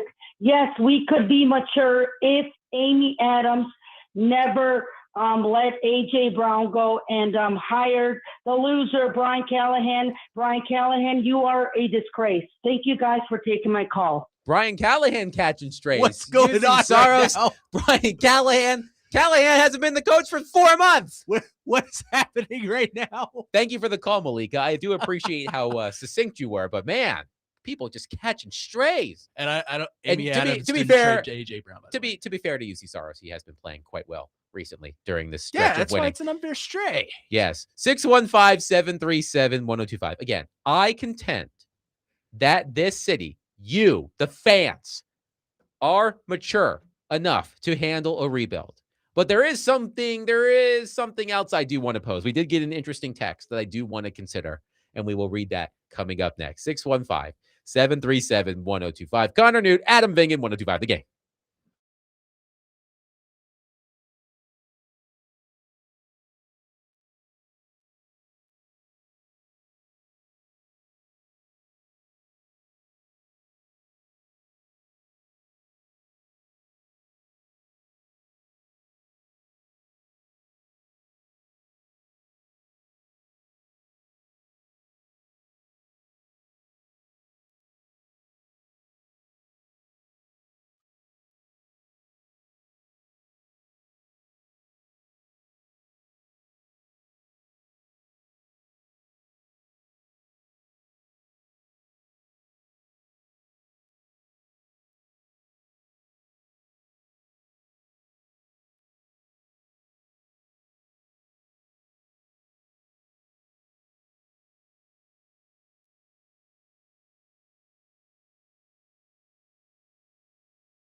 D-Mace, Vingan, and Donick, 102.5 The Game. Adam Vingan, Connor Newt here with you. Elliotte Friedman, Sportsnet NHL Insider, will join us at the top of the hour. We did receive a text, Connor, that I do think is interesting. So here's the conversation we're having. This stems from a conversation I had with a friend of mine the other day. I think Nashville has matured enough as a sports market, a pro sports market. We've been a pro sports market for 30 years. I think Nashville has matured enough as a pro sports market that if either of their two major teams, the Titans and Predators, announced a rebuild, that the fans could handle it, that the fans would not turn off the TV and stop buying tickets in droves. I think that they could handle it. We received a text that I do want to discuss because it's interesting. One texter says, I don't think the organizations can handle it. Not the fans. The organizations can handle it. And that is interesting. That is interesting to me. Because the Predators, Barry Trotz has said, because I've tried to ask him in many different ways, are you going to take a step back? And it sounds like, the team isn't interested in really doing that. Yeah. Again, this team has never really undergone a true rebuild. But, I wonder if the organizations feel like, hey, we're not sure if we can handle this because there will be an inevitable drop in tickets sales and merchandise sales and concession sales if we do this. So that's an interesting question. So what do you think about that, Connor? Yeah, I think this one to me makes more sense for the Predators than it does the Titans. I kind of think this conversation as a whole makes more sense for the Predators than the Titans. But in terms of the Predators, it's a question of kind of what you said. Can they handle that step back in attendance and sales? But also, can they handle the mentality across the board, across the organization? Because like you said, this isn't a team that's endured a full rebuild. So can they endure not being contenders? And not even just that, can they endure not being in the murky middle, being on that fringe of making the playoffs and maybe just missing the cusp or just making it in? I don't know if that's something. Look, I don't know any of these people personally, but I don't know if that's something that the front office and ownership of the Predators could handle. And here's a texter that may back up that point. One texter says, I watch every Predators game that doesn't start at 9 p.m. So I guess you're not watching the game on Saturday. I'm up producing them. So, but what time does the game on Saturday start against Vegas? 9 p.m. Okay, well, there you go. So I guess this texter won't be watching that game. This texter says, I watch every Predators game that doesn't start at 9 p.m. If the team doesn't stand a chance to win, I won't watch. I enjoy watching games. I don't care if they never win the cup. A month of ecstasy paid for by 7 years of misery? No thanks. So perhaps the Predators think that they've got fans who think like that texter and therefore can't rebuild. Here's another text that I find interesting. Y'all's points about how the Preds make it fun is the number one reason why the Preds fan base would handle it better. I've been a Titans fan for 30 years. Never once has it been fun or cool to be a Titans fan, even when we were winning. Uniforms suck. Stadium sucks. Game day experience is terrible. Worst I've experienced as an in-person fan from any sport at any level. Boring players, Derrick Henry, the most electric thing we've ever had, and God bless him, he did everything he could. Front office and ownership morale makes me depressed. National media just ignores us. They don't even show Titans games in Memphis anymore. That is David. Did you just text that? Was that you, David? Listen.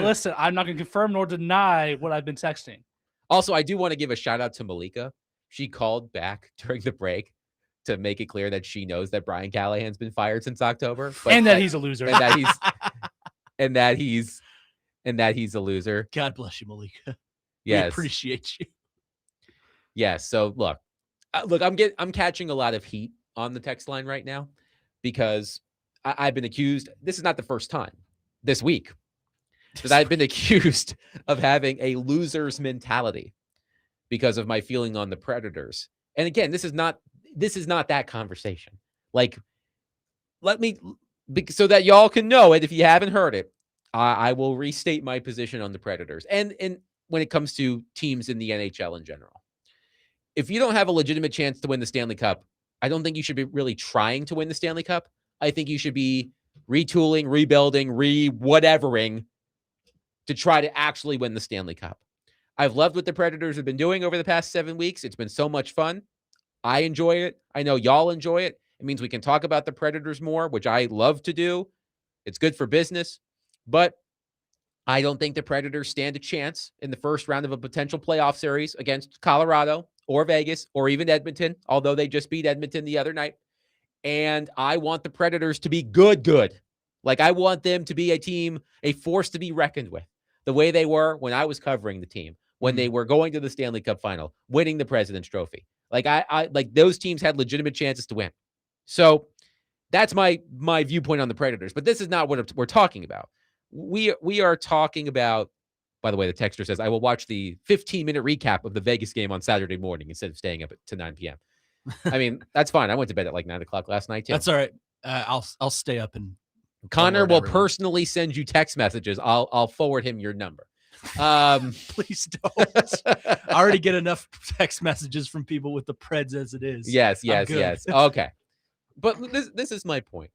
And I look, I do think that texter makes a point about the Titans versus the Predators.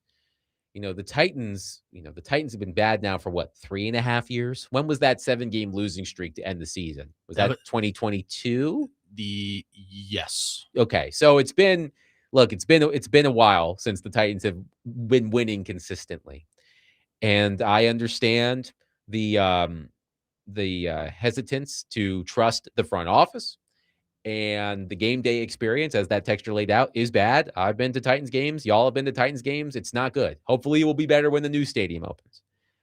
But when it comes to the Predators specifically, I do think that there are enough diehard fans who would be okay with some down years and still go to the games and still buy merchandise and still buy beer. I still think that would be the case because the Predators do a good job of bringing people in, even if the product isn't a winning product. As I noted, in late November, The Athletic did a checkup on NHL attendance, and the Predators were selling out, despite, at that time, being the worst team in the NHL. Mm-hmm. And that is a credit to you, Predators fans. I am giving you all a compliment. I am telling you that I think that you will support your team through thick and thin. And if the Predators decide to rebuild, that you'll be there. I don't think that you will give up on them and stop watching games and stop buying tickets. I believe that you will still support the team. I'm telling you that. That was the whole point of this conversation. I think y'all are mature enough to handle it. Now, the organization probably isn't going to do it, but I think you are mature enough to handle it. Do I think they should right now? Oh, my goodness. When Preds, I don't want to do this, but I'm going to do it anyway. Do it. When the Predators went to the Cup final, they were the 8th seed, right? How did we know they had a chance? As someone who covered that team every day, that team was better than their 8th seed suggested. But I do think that the get in and anything can happen sort of thing is a bit of a fallacy. I know there have been examples, the Florida Panthers a couple of years ago, the Blues, yeah. But the Kings 10 plus years ago. I know that there have been examples. But I don't think it's a sound strategy. Like, yes, in hockey specifically, the puck can bounce in many different ways. But I think you saw when the Predators went to the playoffs in 2017 and swept the Blackhawks, they beat the Blues in 6? And then they beat the Ducks in 6, if I'm not mistaken. Mm-hmm. That was a competitive team as the 8th seed. Again, I don't want to rehash this, but I also believe that just getting in and seeing what can happen is not a sound strategy.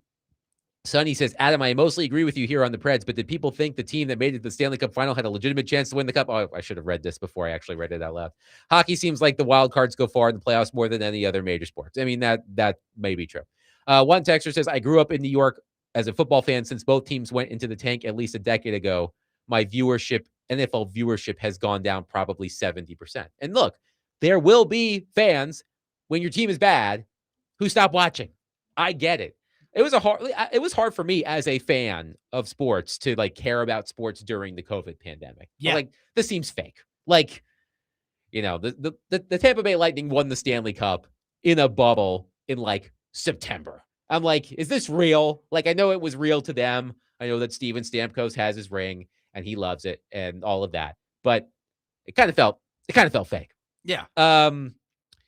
Joey from Bellevue says, I agree with you, Adam. I wish Willie was here to respond. As a fan, I'm not satisfied barely making the playoffs and getting eliminated. I want to see us win a cup. Why are so many fans content on not winning anything? That's a good question, Joey.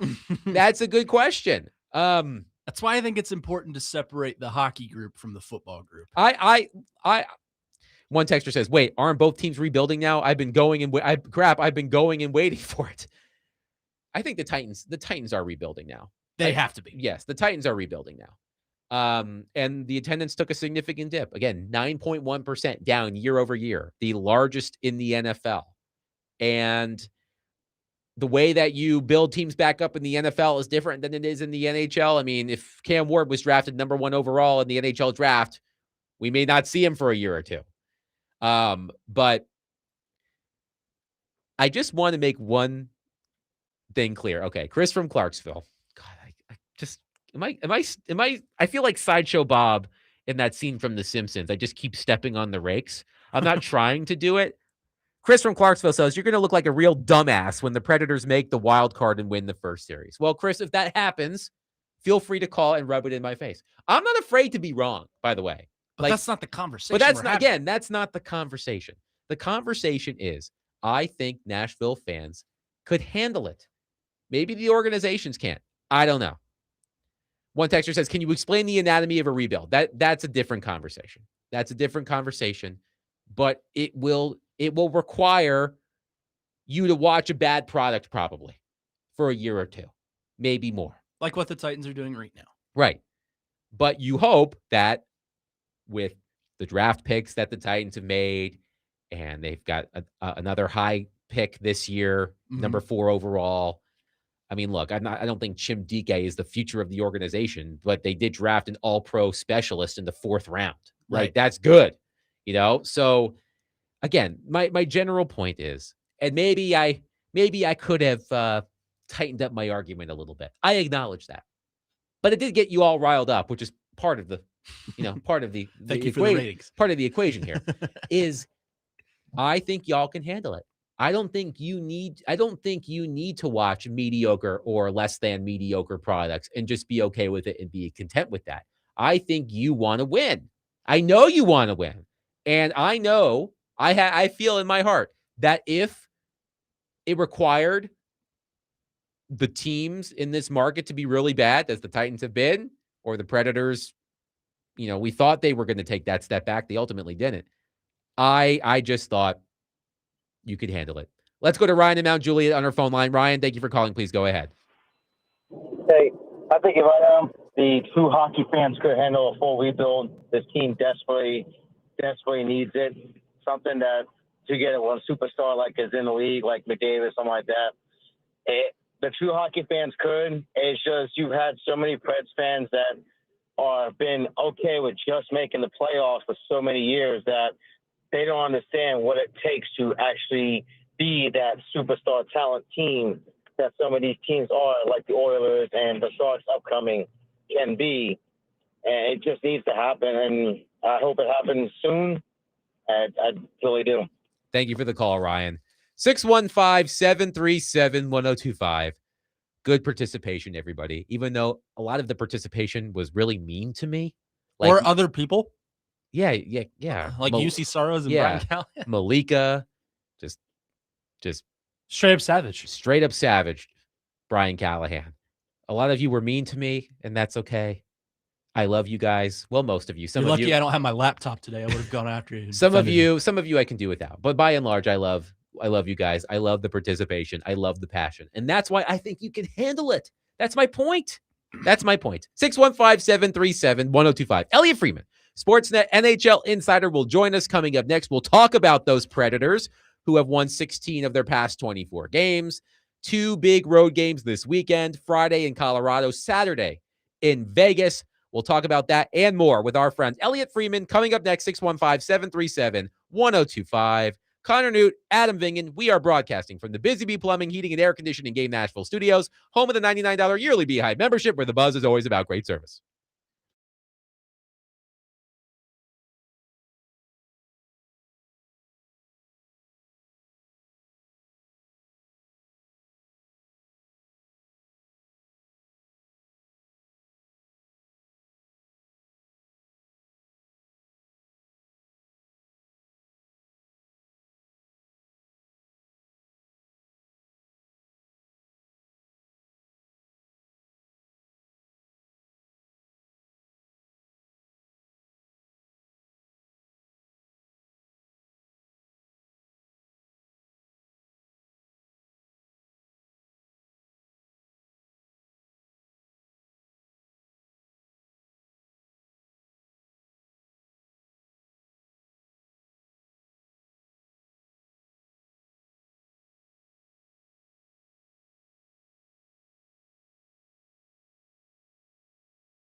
D-Mace, Vingan, and Donick, 102.5 The Game. Adam Vingan, David Janes, Connor Newt in for Derek Mason and Willie Donick. Joining us on our phone line, driven by WilsonCountyHyundai.com, our friend Elliotte Friedman, Sportsnet NHL insider extraordinaire, and he is presented to you by Old National Bank Get Old. Hi, Elliotte. How are you? I'm good. How are you doing today, Adam? I am doing well. Connor Newt is here with me because Derek Mason is taking a long birthday weekend like a teenage girl. And nice. and Willie is en route with the Predators to Denver to take on the Avalanche tomorrow. Well, he's not taking on the Avalanche. That would be something, but he will be calling the action. So let me ask you about these Predators now that they've won 16 of their past 24 games to get back in the Western Conference playoff race. When you talk to people around the NHL, what are their impressions of the Predators, especially over these past 7 weeks? Do they see a team that is capable of actually competing in the playoffs if the Predators make it? Well, I'd say this. I think that the number one thing that people say is that they're kind of impressed that the Predators have pulled themselves out of whatever was bothering them early in the year, right? Because they looked lost at sea, Adam. So I think that there's you have to give credit where credit is due. And they have crawled themselves out of a hole and they have put themselves in position to battle. I think that they talk about some individual performances. Saros has been very good. Stamkos, I think a lot of people really talk about Stamkos. I think, early in the year, people began to wonder, okay, last year was an off year, but hey, he had a big change in his life. Maybe you give somebody a year and they kind of figure it out and year two is better. Well, with the way year two started, I think there was real concern about where Stamkos was and where he was going. And to his credit, Adam, he has peeled himself up off the mat and he has done a really nice job. So I think there's a lot of talk about that. But I still think there's, Yossi's been good. O'Reilly's O'Reilly. He has enormous respect. I think the biggest question people still ask is, what is going to be their long-term plan? I mean, I think the real challenge is that whoever gets into that wild card 2, it's an enormous test. It's Colorado, unless someone catches them. It's Colorado in the first round of the playoffs, and they've been an absolute juggernaut. And nobody's going to be picking whoever plays Colorado in that first round. I just think that people will look at Nashville and say, the way they started, it's pretty impressive they even got here.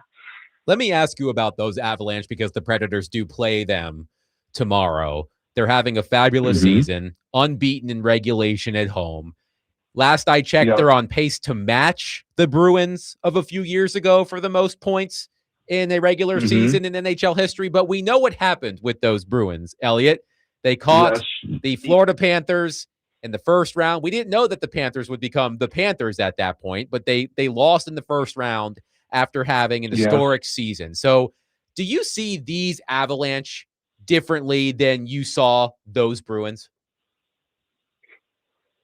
Oh, boy, that's a great question, Adam. I would say that the thing about this particular Avalanche team is that, that Bruins team had some great players, but I think you saw them as more than the sum of their parts. I even though they had the Bergerons and the Marchands, you would look at them and say they had a great group that all fit in extremely well with each other. Colorado has elite talent. They have a guy in Nathan McKinnon who's having an MVP season. They have a guy in Cale Makar who is the best defenseman in the world. They have Martin Necas, who is an incredible fit in terms of how he fits in with that team. And they have a really good goaltending rotation. They've suffered some injuries recently. Landeskog is out. Makar's regular defense partner is out, Devontae's. And I think everybody kind of felt it was probably good for them to go through a bit of adversity because they've had none all year. I think there's a lot of players we're still figuring out there in terms of how it's going to look in terms of their roles, especially for the playoffs. And I think Colorado will add. One of the guys I kind of wonder about for them, Adam, is Panarin for the Rangers. Now, he has to be willing to go there. But a few years ago, when Panarin was an unrestricted free agent, he signed with the Rangers for 8 years at, a little over $11.5 million. Colorado offered him $13 million a year for 4 years. And he didn't take it. It was a really creative offer. I've always thought, but he considered it. I've always wondered if they would circle back at this point. And they went for it big last year with Brock Nelson. They gave up a lot. They got knocked out in the first round. But I don't think when you have a season like this, you give up or say, you know what, it didn't work last year. We're not going to do it again. I just think that this Colorado team has more elite talent than that Boston team did. But I'll say this, you're right. Florida wasn't Florida at the time, but I look at who they could play in the first round. And I got to think if Colorado lost for them, it would probably be a bigger upset.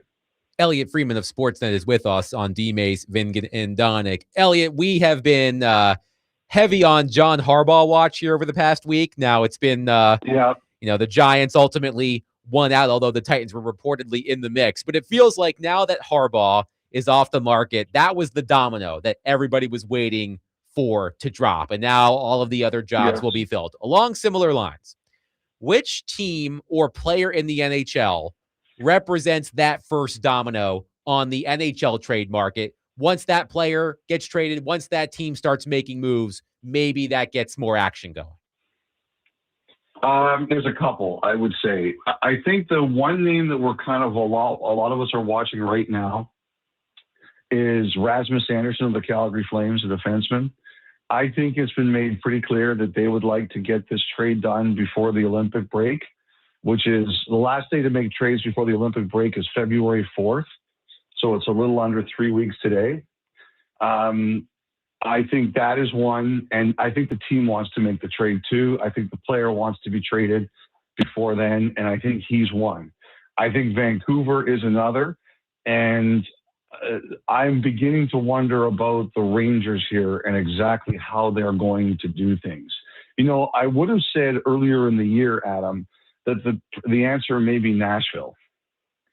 And it's going to be really interesting what happens here, because I still think the Predators would like to get younger, and I still think there's interest in some of their players. However, when you're in the race, it's harder to let go. And I think it's going to be really interesting to see how Barry Trotz decides to do this.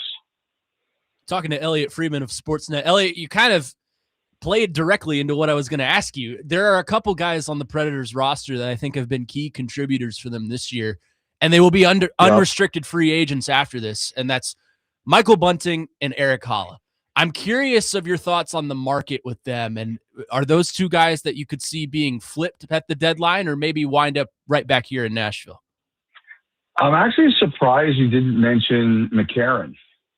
We'll throw him in there too. Yeah. The reason I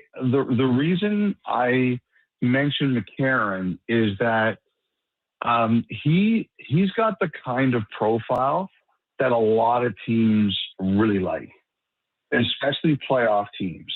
Like a depth forward, a versatile guy who plays a big game, doesn't back down from anybody, likes to play hard. To me, when I look at players who could be of interest to teams who maybe don't make the most money but fit a really nice role, McCarron is one of the first guys on your team I think of. So, he's one I think is going to be really interesting. And I think they've had some talks with, one of the things I think that's kind of happened here is that with some of those players that you mentioned, the Predators have had some talks with them about what an extension would look like. So they know that, and they kind of start to feel what the trade market will look like. I have to think McCarron is one of those guys. I believe there would be interest in him if you didn't want to keep him. Bunting is interesting because I think when you guys were struggling, his name was kind of out there. It's been pulled back. But again, Bunting is a guy who is, I think if you guys decided to sell, I definitely believe there'd be interest. He's got playoff experience. He's playoff tested. He's definitely a guy that teams would look at pending the price. Who was the other guy you mentioned? Holla, yeah. Oh, Holla, yeah. Again, Holla's a center. He's got a lot of playoff experience.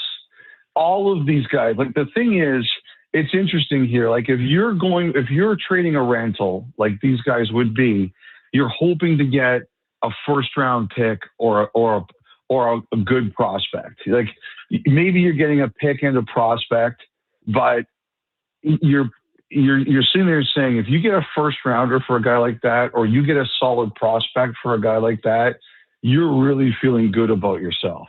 What do you need? You need leverage. You need interest in your player. Like Brock Nelson, we talked about Colorado. Colorado gave up a first round pick and a really good prospect for Brock Nelson last year. And the reason they had to do it is because there was so much interest in the player. So to me, it comes down to how much interest is there in these guys, and that drives up your price. But if you get a first rounder or you get a good prospect, you're happy. And if you get both, you're dancing down Broadway in a giddy way. Elliotte, let me ask you about a team in the Central Division, the Winnipeg Jets. That's a team that recently won the President's Trophy, and now they're sitting second to last in the Western Conference. What's gone wrong with that team, and is that a team you think could sell at the deadline? I'll tell you this. They don't want to sell. I know that. They might end up selling some guys who they don't see as part of their future, but I don't see them selling guys who they do see as part of their future. They're not interested. Like, they've had a nightmare year. For one thing, they've been slow. They've looked slow, and it's been a huge problem. Like Jonathan Toews, for a guy away for 3 years, he's finally started to heat up a bit. But I just think that he wasn't able to keep up the pace early in the year, and maybe we should have expected that, and it really affected how good they were. Their MVP, Connor Hellebuyck, he got hurt. He missed a lot of time. They really struggled without him. Like, one thing I'm seeing happening with the Rangers right now, Shesterkin is not playing, and he covered up all their warts, their goalie. And when all of a sudden, I joked about it today with Kyle, it's like broadcasters who wear makeup. And when we take the makeup off, we're like, oh, that doesn't look that good. Well, when you don't have Shesterkin, you don't have Hellebuyck, who erase all your warts, you suddenly get exposed. And that happened to the Jets, and it's happening right now to the Rangers. I think the biggest thing, though, with the Jets, aside from Hellebuck's injury, is they were slow, and that caught up to them big time. You cannot be slow in this league. You've either got to be fast to skate or fast moving the puck, and they weren't that earlier in the year. Elliotte, we did mention the Avalanche. They play the Predators on Friday. On Saturday, the Predators are in Las Vegas to take on the Golden Knights. Kind of a big game happening in Las Vegas tonight as the Maple Leafs take on the Golden Knights. What are you expecting tonight when Toronto faces Mitch Marner for the first time? Well, so we have our Hockey Day in Canada special this weekend. Basically, we're on air for 14 hours straight with hockey. Some games, some stories, just an overall celebration of the sport. And we're in a town called Moncton, New Brunswick. There's a junior team here, the Moncton Wildcats, but we're an hour ahead of Eastern time. So we're also 2 hours ahead of you in Nashville.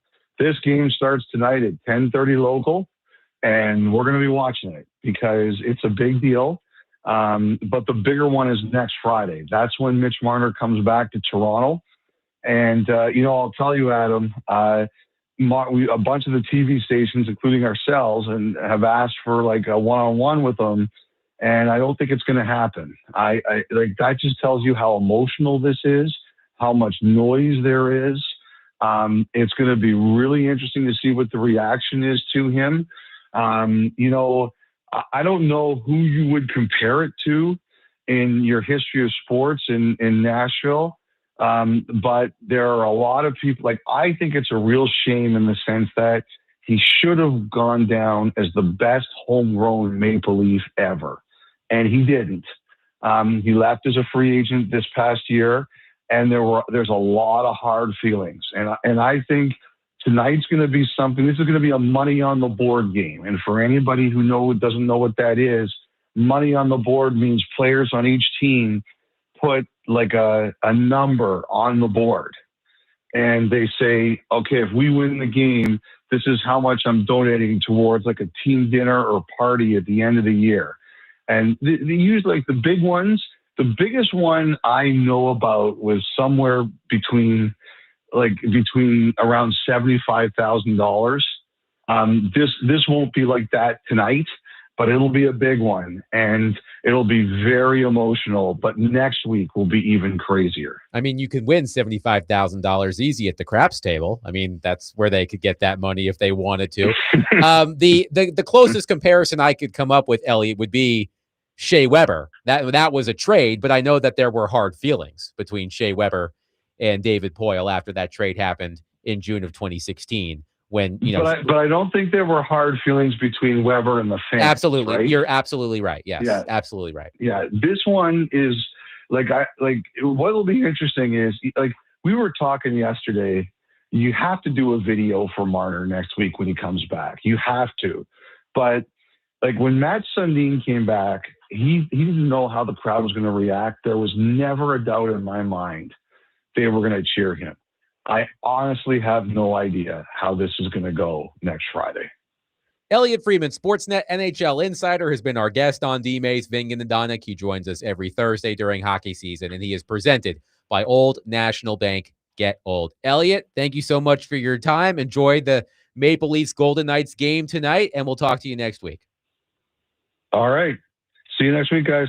615-737-1025. We'll take your reaction to what Elliotte had to say. A lot of interesting information, as always, especially about the Predators. 615-737-1025. Dylan in Antioch said, I do not like the idea of trading Big Sexy, a.k.a. Michael McCarron. But Elliotte is right. When you look at Michael McCarron's profile, he absolutely fits the type that GMs go nuts over at the NHL trade deadline. He's big, he fights, he wins faceoffs, he kills penalties, he doesn't back down from anybody.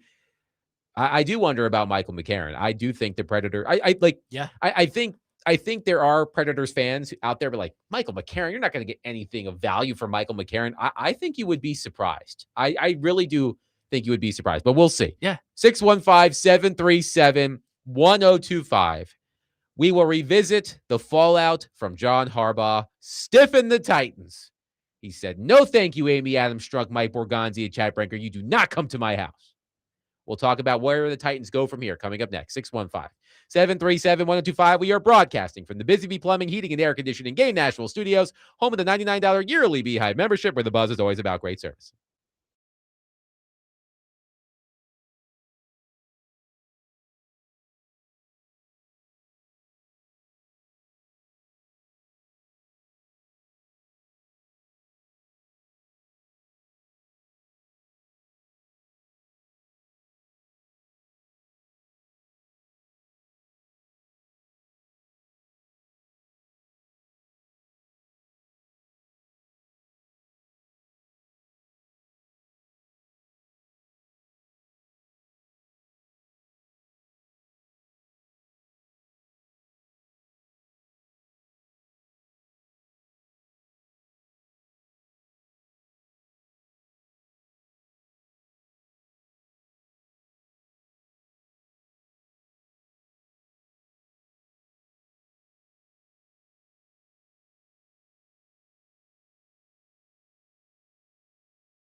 I think this is the best day the Giants have had since they won the Super Bowl. This is their biggest win since they've won their last Super Bowl. This is a man that if you just like looked at Harbaugh and you thought of adjectives to describe Harbaugh, you would say accomplished, established, stable, consistent, connected, leadership. This is an enormous hiring for the New York Giants. The New York Giants haven't had this level of an adult in the room, certainly since Tom Coughlin. This is a face of the NFL type of franchise, one of the blue blood franchises, and they're hiring kind of one of the blue blood face named families of the NFL. This is a Harbaugh whose, track record as a football family speaks for itself. This is a coach that has been unbelievably successful with all kinds of different teams and different style and kinds of quarterbacks. This is a huge get for the New York Giants.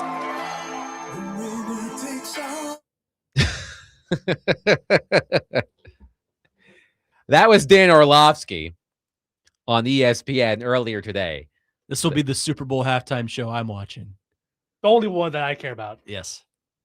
The hiring of John Harbaugh, the biggest win for the New York Giants since they last won the Super Bowl. But that's how people in New York are talking about how the Giants ultimately ended up with John Harbaugh. And it was reported earlier today by Albert Breer of Sports Illustrated that the Titans had the plane ready for today, with GM Mike Borgonzi, president of football ops Chad Brinker, and owner Amy Adams Strunk set to go to Baltimore before John Harbaugh canceled. They went after Harbaugh from right when he was let go, but knew it might be a long shot. So the Titans end up, I guess you could say, in second place. They never had an opportunity to really talk to Harbaugh. Maybe they ended up in third place because he actually talked to the Falcons and he met with the Giants. So maybe they ended up in third place, the Titans, that is. Either way, John Harbaugh, he's off the table. So where do the Titans go from here? According to Paul Gaharski, the Titans' upcoming schedule in terms of interviews, Brian Daboll on Friday in person, former Giants coach, the coach that John Harbaugh is replacing. Mike McCarthy on Saturday in person. Jonathan Gannon, former Arizona Cardinals head coach, on Sunday in person. And Robert Saleh on Sunday by Zoom, 49ers defensive coordinator, former head coach of the New York Jets. So Daboll on Friday, McCarthy on Saturday, Gannon on Sunday, Saleh also on Sunday virtually. Before I make my next point, let's actually go to our friend T-Mac on our phone line, driven by Wilson County, Hyundai.com. T-Mac, thank you for calling. Go ahead. All right, thank you. Now listen, I know this segment and y'all's radio segment is sponsored by Matt Nagy, right? But because I love Matt Nagy, but I will say that there's another John Harbaugh right there for the taking. Do you know who it is? Mike Tomlin? No, it's dang, I just drew a blank. His name, Mike McCarthy. Mike McCarthy. If you look at their resume, they're a Super Bowl winner.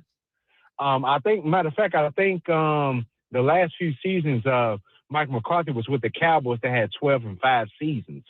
I think the Titans need to hop on this. I can't see nothing wrong with Mike McCarthy. The only reason why a lot of people are not saying him is because he took a year off so you don't have that recency bias. But this is a John Harbaugh-like candidate that I think they really need to hop on, and I don't see anything wrong with Mike McCarthy. And if it's not him, then they need to get Robert Saleh. And then I'll hang up and listen. Thank you, T-Mac. Mike McCarthy. So as I just said, Mike McCarthy interviewing with the Titans in person on Saturday. And as T-Mac noted, Mike McCarthy took the year off from coaching. He was 7-10 in his final season with the Cowboys. But to T-Mac's point, before that, 3 consecutive 12-5 seasons. They did go 1-3 in the playoffs in those 3 seasons. So look, it's been a minute since McCarthy won the Super Bowl, but it's also been a minute since John Harbaugh won the Super Bowl. Why do you think people are so lukewarm on Mike McCarthy? Is it just because he's taken a year off, or do you think there's something else? That might be part of it. Yeah, I think T-Mac has a point. Recency bias plays a factor into it. But To me, Mike McCarthy, I think, is the safest hire they could possibly make. I think he's the kind of coach that is capable of getting you to surface level. Maybe that's good. Maybe you want that. Maybe you want the Titans to be 8-9, 9-8 again. Maybe a wild card team. Maybe competing for the division. But to me, I just don't see high ceiling with him like I do some other candidates. He had some high octane offenses in those 12-5 seasons for the Cowboys. They lit up the scoreboard. He did. So against probably the Washington Redskins and I think they were the football team at that time. Oh, I apologize. That's okay. The greatest team name ever. Yes, the Washington football team. Maybe they were the Commanders in there too. I don't remember when they changed the name again. But McCarthy, remember the clip we played earlier in the show on Bill Barnwell's podcast when he mentioned Matt Nagy and his co-host. He's like, I'm going to say a name and you're going to make a face. And his co-host was like, oh no. And then he said Matt Nagy and his co-host went, ugh, basically. Yeah. Like that. Like, I think McCarthy might be in that realm. I mean, it leads me to this question. Now that Harbaugh is off the board, would we consider anybody else to be a home run hire for the Titans? Does that coach even exist at that point? Is there a ground rule double hire out there to continue mixing sports metaphors? Willie would love that. Yes. So, is there a coach, now that Harbaugh is off the table and Mike Tomlin is apparently taking the year off, is there a quote-unquote home run hire? I don't see one on the list. Maybe there's a ground rule double. Maybe there's even a triple standing up. I don't know. I don't know why I keep making baseball metaphors. I don't even like baseball. But what do you think? Do you think there's a guy out there who, if the Titans hire him, fans will feel like, yeah, we got a good one? No. I think there are good hires. I don't think there are any. Well, I'll even restart this. I think there are great hires. I don't think there are grand slam hires out there. I don't even think John Harbaugh would have been a grand slam hire for the Titans because we don't know what he looks like outside of a winning Ravens team. That is a good point. I did bring that up to Derek earlier in the week. Can you export the success that Harbaugh had in Baltimore in other places? We're going to find out with the New York Jets. And Derek claimed that, yes, that he thinks that the philosophy of Harbaugh in Baltimore will travel to other places. I mean, I would trust Derek. He played for the man. But that is a good question. But we'll believe it when we see it. I mean, you look at the candidates across the board, and all of them have some good traits. Like, I like the traits Stefanski and Saleh, and I even like some of the traits Nagy brings to the table. But all of them have certain flaws as well. For Saleh, for example, he came from the New York Jets. So he's used to bad ownership and roster management problems. But you also got to think, who's going to develop the quarterback? Who's he going to hire to bring the offense to develop your quarterback in Cam Ward? That's his flaw. Matt Nagy is obviously another guy that's on the table. His play calling is a flaw to me. It is a question to me. A lot of people bring up his Bears tenure, but the Chiefs tenure as well. He was behind the helm, and the Chiefs offense looked pretty stagnant at times this year. So that's a question to me. Stefanski, he's a run-first offensive guy, which is, maybe good for the kind of football Tennessee likes to play, but you also want to factor in that you want your quarterback to throw the ball, and you win games by throwing the ball. So every coach, we could do this for all 20 guys they've interviewed. Every coach that they've interviewed has some sort of flaw, and for that reason, I'm not sure there's a complete and total, no doubt, home run hire. Caleb says, I'm still on the Saleh or Flores with McDaniel at OC training, but at this point, I'd be fine with McCarthy. And I think I think that adequately describes how people would feel. Fine.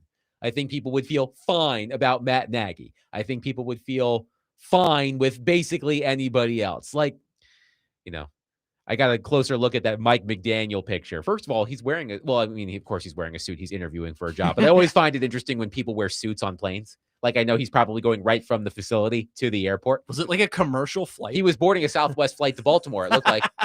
So, It wasn't even private. So, look at the Titans. Maybe the Titans are like, man, they'll fire up the jet to go to Harbaugh's house, but I'm flying Southwest? That's what you think of me? What movie did you watch on the plane?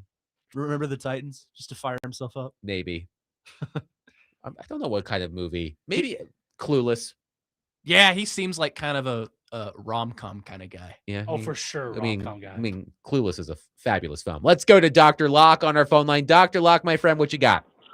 What's up, fellas? This is a sad, pathetic day in Titan history. This, the only thing worse than losing out on Harbaugh is it's embarrassing that Harbaugh, all we were was a stalking horse. He never even let us pitch him. I mean, and now no matter who we hire, whether it's Saleh or the Browns coach or a Nagy, it's going to be met as, we should have never even got in if all we were going to do was a half-ass effort. I mean, I've read on it. The Giants owner, right? And the Giants are happy, as well they should be. The Giants owner is a decisive owner. He's a real owner. He knew exactly what he wanted. And the day Harbaugh got terminated, he was on the phone with Harbaugh saying, whatever you do, whatever you want to do, but when you want to interview, I want you to be here. Harbaugh got on a plane and went to the Giants. He didn't say, come to my house in Baltimore like us. He got on a plane because that call was a powerful call. That Giants owner was a closer among closers. He said, you got carte blanche, you got the 53, you got control, you answer directly to me, and that's it, right? He knew what he wanted. He went, he got it. We took forever to even kick it around. And then finally, when Amy got in her head, you know what, I think I do want a sexy splash. And, hey, before you make a move, I want to pitch you. It's too late then, Amy. You drug your feet. You were indecisive about it. It was sad. Now the only thing that we were was a stalking horse to drive up the salary. Harbaugh might as well send her a nice bottle of Macallan's. He probably made a couple extra milli saying, hey, if you don't want me to get pitched tomorrow, then we need to do this right here at 9:00 at night. And while Amy and Brinker and whoever else the idiots are gathered at a table figuring out their pitch, he's inking a contract. That's humiliating. It's a sad day of affairs, but it's just another day where we show that we don't know what we're doing, but an owner that knows what he's doing, that man got it done. Thank you for the call, Dr. Locke. I think Dr. Locke does speak for some Titans fans. I won't say all Titans fans. He doesn't speak for me. No. I have a hard time believing the reason John Harbaugh inked it with the Giants is because the Titans procrastinated. That I don't think that's the reason. I think the reason he inked it with them is because by some chance he had a meeting with the Giants and they wouldn't let him leave the building without a contract. I think that's the reason. I don't believe John Harbaugh led the Titans on to believing, oh, he's going here no matter what, because I don't think he did that to any team. I don't believe that John Harbaugh really had a chance in coming here. I do see the problem with he didn't let us pitch, but I go back to my prior point. The Giants were not letting him leave that facility without inking a 5-year deal. And they did. And credit to them. So now you move on. I don't think this taints what you view the Titans ownership as, or maybe it does, but I don't think it should. I don't think this should taint the image of the Titans for any other coaching candidate. I think it's just he happened to sign with the Giants. I don't think you struck out. I just think that's how it is. One texter says, you can make the argument that McCarthy has a more impressive resume compared to Harbaugh. McCarthy did well in 2 separate franchises, whereas Harbaugh did it with 1. Much harder to replicate success, and McCarthy proved that. Jerry says, McCarthy would be a good hire. He has proven that he's open to passing offense. He made Dak Prescott close to MVP in those 3 seasons. He would be a good fit. One texter says, are there any first-time head coaches interviewing? There are, but the majority of the Titans list are coaches who have done the job before. Off the top of my head, the coaches who haven't done the job before: Lou Anarumo, Jeff Hafley, Jesse Minter, Chris Shula. Yep. That's it. Yep. Everybody else has prior head coaching experience in the NFL. Quickly, let's go to Brad on our phone line. Brad, thank you for calling. Go ahead. Hi. I agree that Harbaugh was the best candidate on the market from a resume standpoint, but there's one stat that I think everyone should keep in mind, and that is that no coach in the history of the NFL has ever won a Super Bowl with two teams. And I have a theory about that. I think that coaches like Harbaugh are not as hungry as coaches that might be younger and less seasoned. And I think that it's a loss to not get Harbaugh, but at the same time, I would really like to see someone who's not 64 years old and on the downside of his career come to the Titans. So Thank you. My thoughts. Thank you for the call, Brad. Quickly, some texters here. One texter, Dre, says, I'm with Dr. Locke. A few other texters are not, and they call Dr. Locke some mean names, so I'm not going to read those. Maddie says, I'm under no illusion Harbaugh was coming to Tennessee, and I commend Amy for even trying. Let's refocus and find someone that will make the Giants look like fools. We'll see. 615-737-1025. We'll continue to take your thoughts on John Harbaugh picking the Giants over the Titans and, I guess, the Falcons. Don't forget about the Falcons. It's easy to forget about the Falcons. It's very easy. All the way down there in Atlanta. 615-737-1025. We'll wrap up the show. Coming up next, Connor Newt, Adam Vingan, 1025. The Game.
D-Mace, Vingen, and Donick, 102.5 The Game. Adam Vingen, Connor Newt here with you. Willie Donick will be with us tomorrow, live from Denver, where the Predators will take on the Colorado Avalanche. That's an 8 p.m. puck drop, if I'm not mistaken. 7 p.m. pregame, right here on 102.5 The Game. Derek will still be out because he's still celebrating his birthday. I wonder what Derek's doing right now.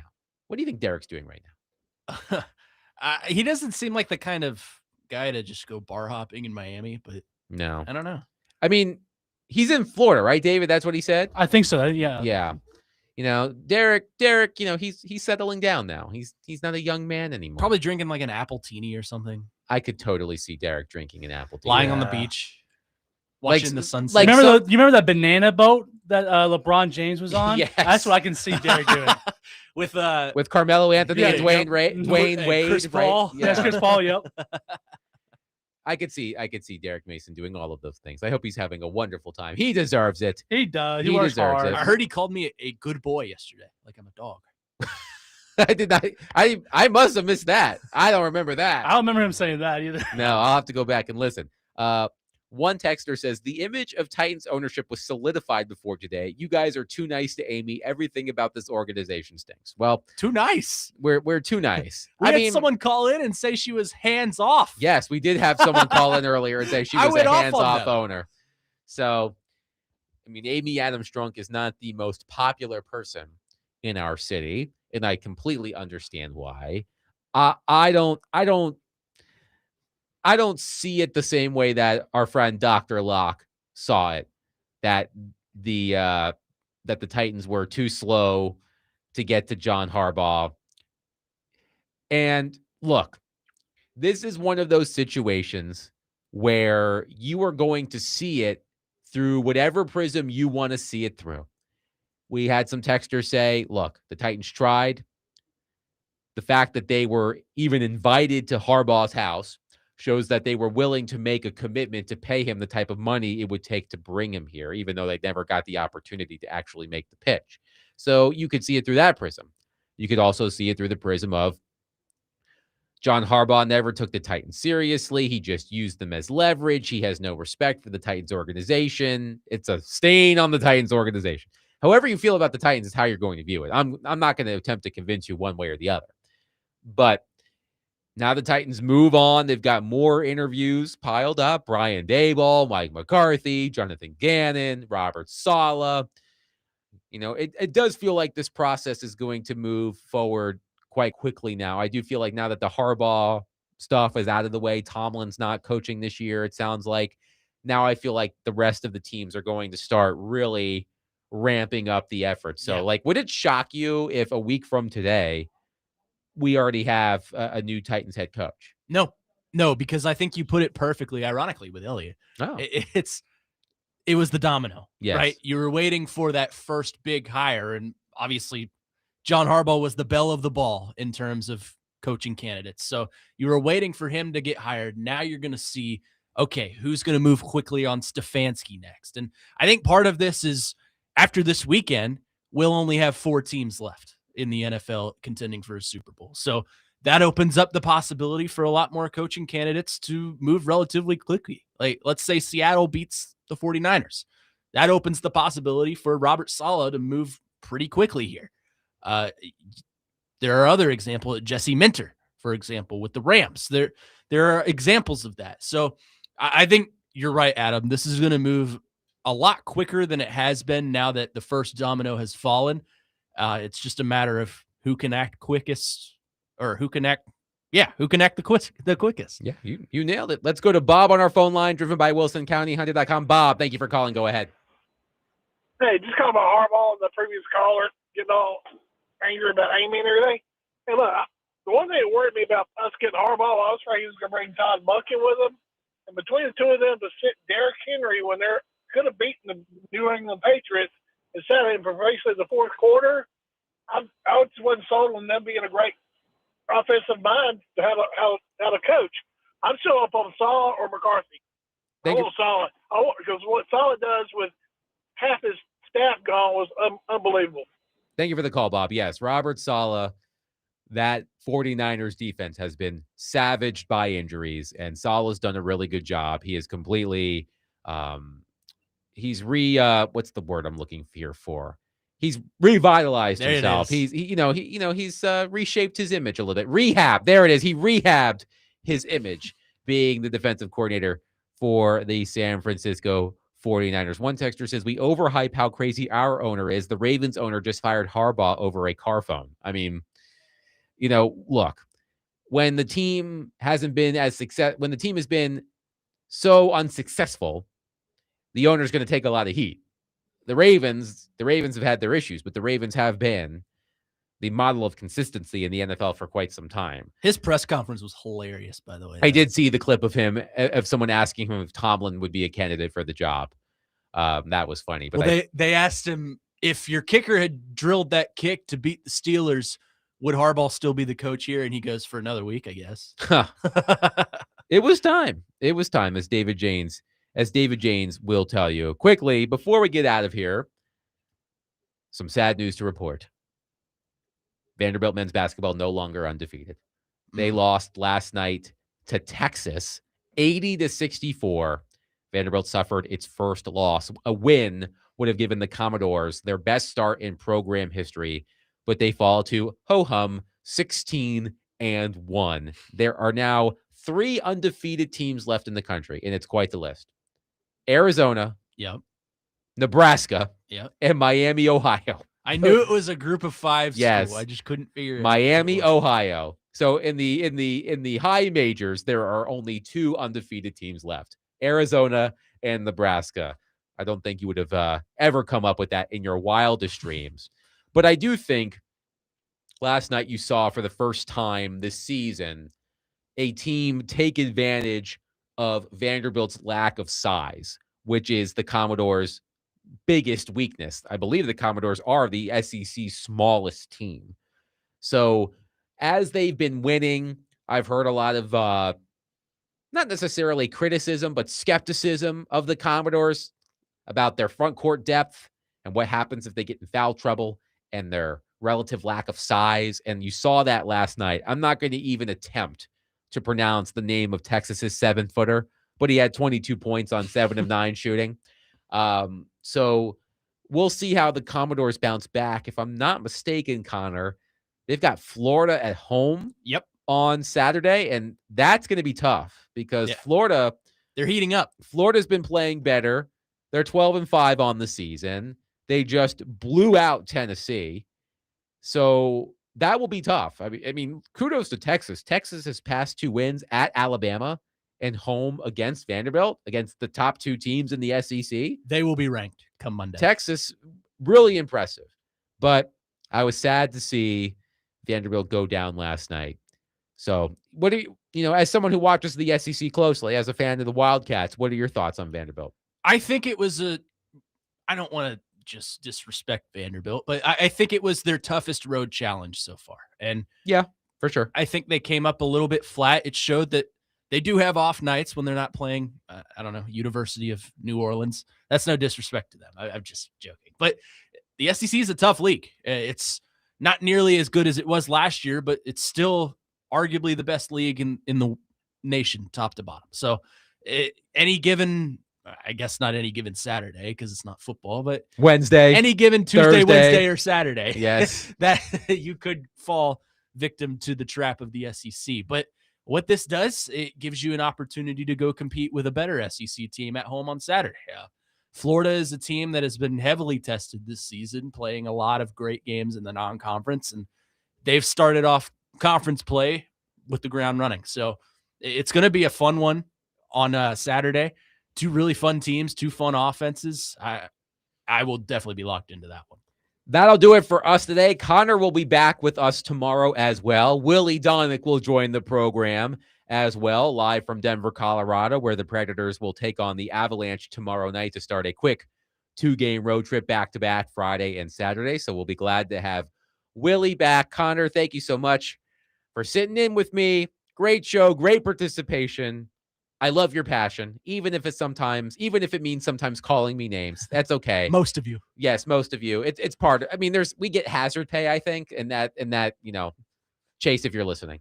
But that'll do it for us today. On behalf of Derek, be loved, love on your people. Have a wonderful rest of your Thursday. We'll talk to you tomorrow at 3 o'clock. Don't you forget about us, because we won't forget about you. Peace.